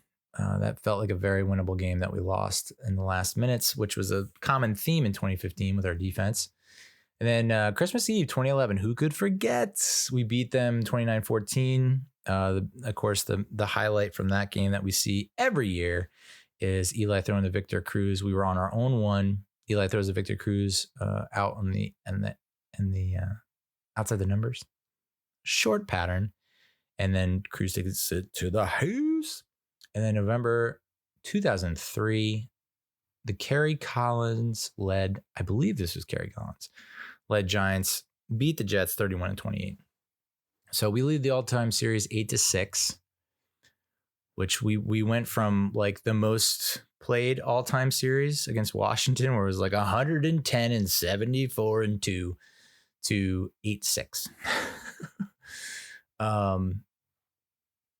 Yeah. And I won't even go over the matchup that we had with the Jets in 88. Season where we probably should have gone to the playoffs, and we didn't because we lost the Jets in the final, one of the final games. It's not the final game. I definitely wept that night. So Jets are 2-2 at home, 1-1 on the road. Giants are 1-2 at home, 1-3 on the road. It's technically a Giants home game, so take that for what it's worth. We are still dead last in points scored. We're at 12.1 points scored a game. Oh boy, that's hard to look at. Jets are 22nd in points scored per game at around almost 19. Their defense has allowed less than 20 points per game. They're ranked 13th in the league. We're allowing almost 25 points per game, which is 23rd. But if you take the last 2 games, maybe mix in that Seattle game, numbers significantly lower. Jets are +5 in takeaway differential, which is 7th in the league. We're -4, which is still 26th. Crazy to think that we haven't really been turning the ball over that much in the past couple of weeks, but yet we turned it over so much in the first 3 or 4 weeks, and that's probably what's leading to that number.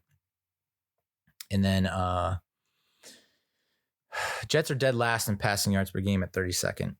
And we're 14th in the league in defensive pass yards per game. And I think that number is only going to improve. So I do not think they're going to be able to pass the ball on us. I'm like fairly certain of that. Jets are 12th in the league in rushing yards per game, whereas we're 27th in rushing yards allowed per game. So that's where I could see us having some problems and some issues where Breece Hall just runs a buck wild all over our asses. We're 21st in rushing yards per game. Jets defense is actually 26th in rushing yards per game, which is interesting. So maybe we do get the run started up in Hall. Maybe we do rattle off some runs and we just ground and pound and ground and pound and wear them down and wear them down and wear them down. Are we looking at a repeat of the Texans game last year where Barkley reeled off 35 carries? Nah, probably not. And we're 29th in passing yards per game. And the Jets defense is 15th in the league in defensive passing yards allowed per game. So I don't know if Sauce Gardner's going to go back. He was out due to an illness, I think was the injury report. Or maybe it was a concussion, but I think he's going to come back. So I think they're getting some guys back in the secondary. So I don't see us being particularly successful in the passing game unless Dabes and Kafka really employ the run and play action. And if our defense can hold up and we don't get down by multiple scores, let's just stick to that. Let's run, play action, run, play action. Let's move Tyrod out of the pocket and, let's just take what we can get. So I am predicting like I said, I think I said the previous week, I could see this being like a 9-6, 6-3 game. I think there's going to be, like we saw so many punts in the Giants-Washington game. I think we're going to see so many punts in the Giants-Jets game. I just don't see this being a high-scoring game. With that said, watch them fucking light up the scoreboard. Watch them just go ape and set records and points scored. So that's the Giants-Jets preview. Quick look ahead at the remaining schedule.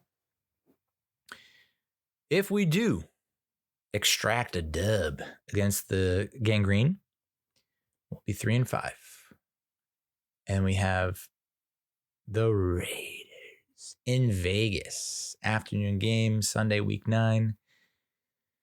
Raiders, I don't know, man. I don't think they look good.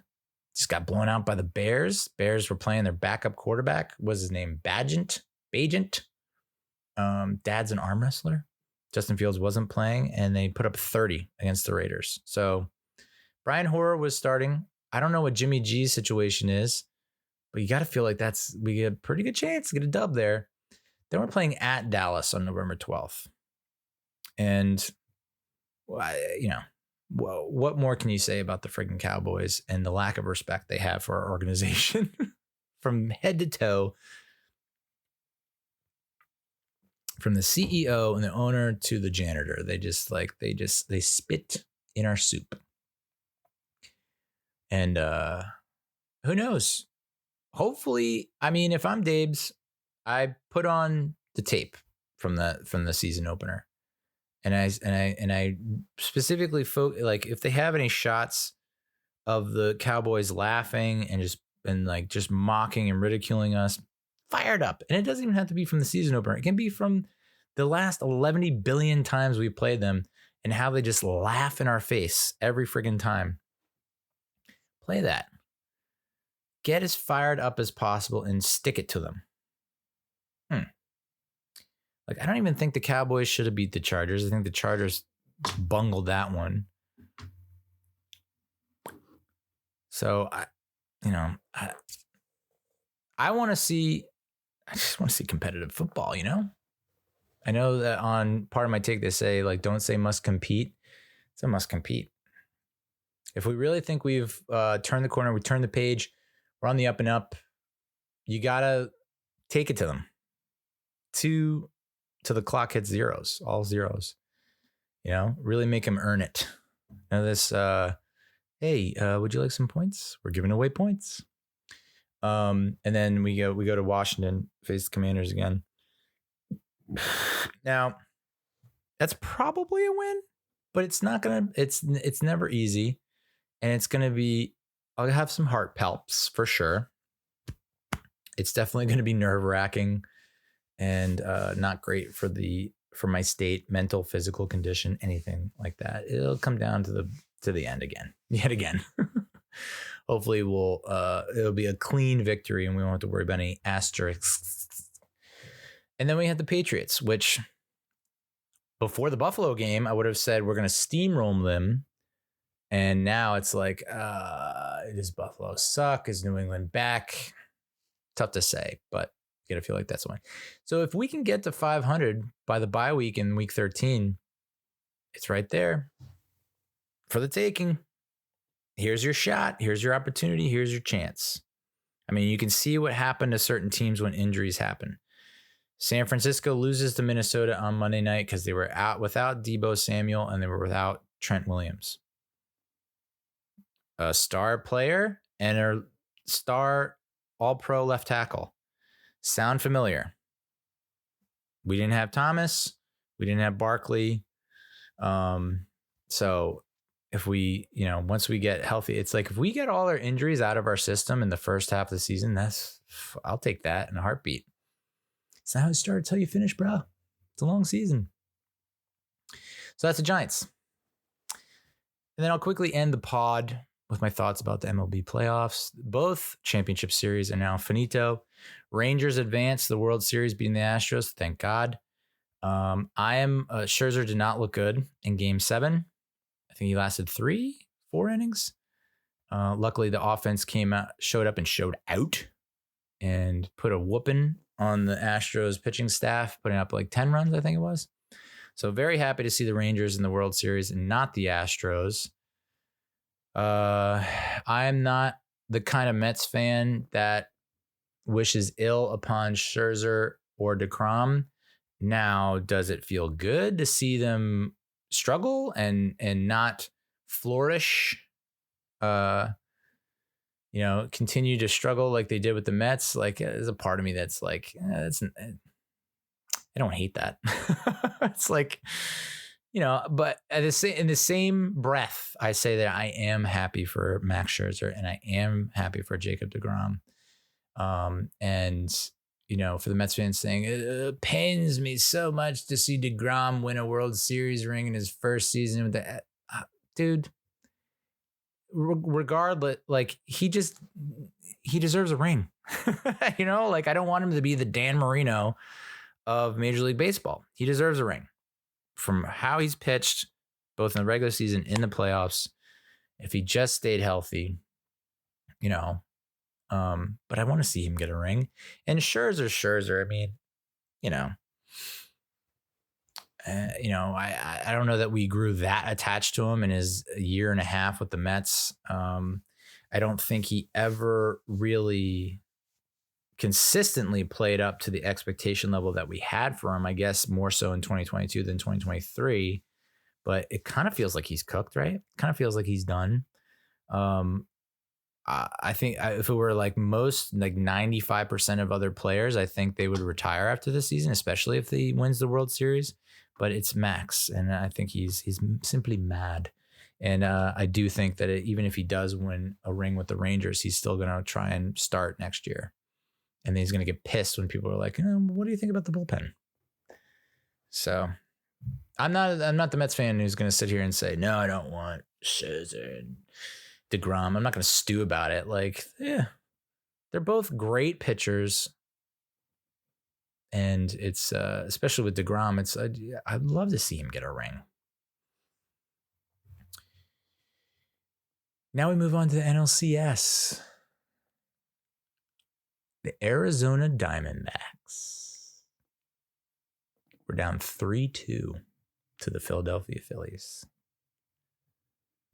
And then in Game 6, they win. And then Game 7, they win. Both in Philadelphia at the Bank, which has been hailed as one of the most intense electric stadium environments in all of professional sports, right?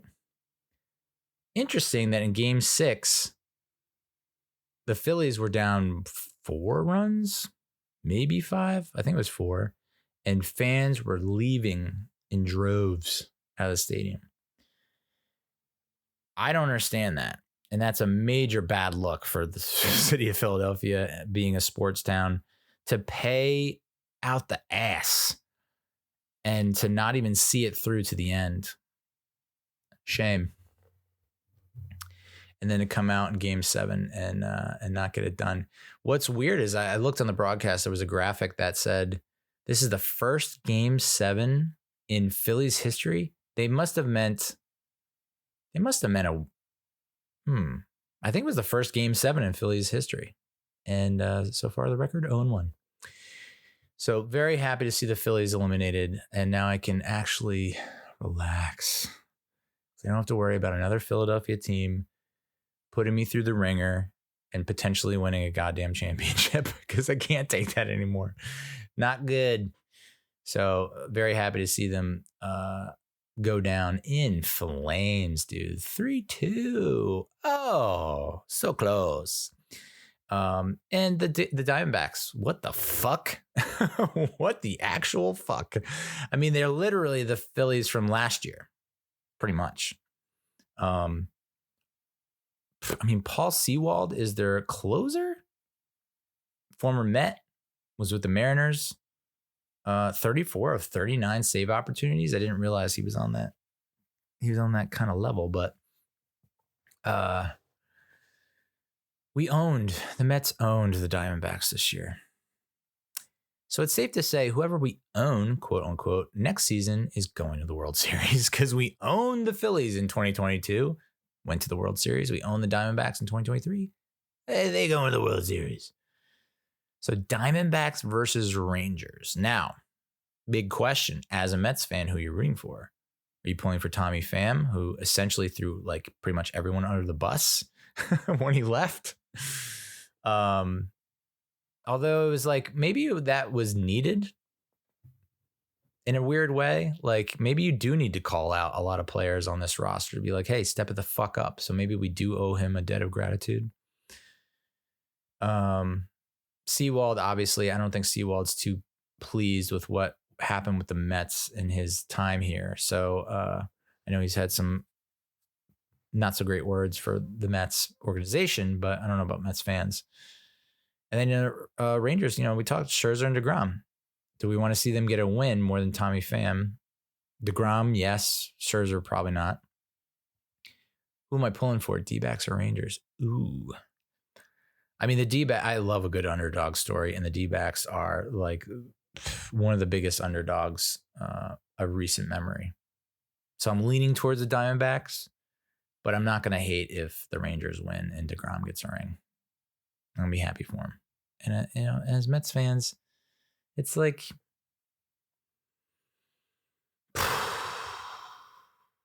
see what can happen if we just win enough games to make the playoffs. You don't have to win 100 games.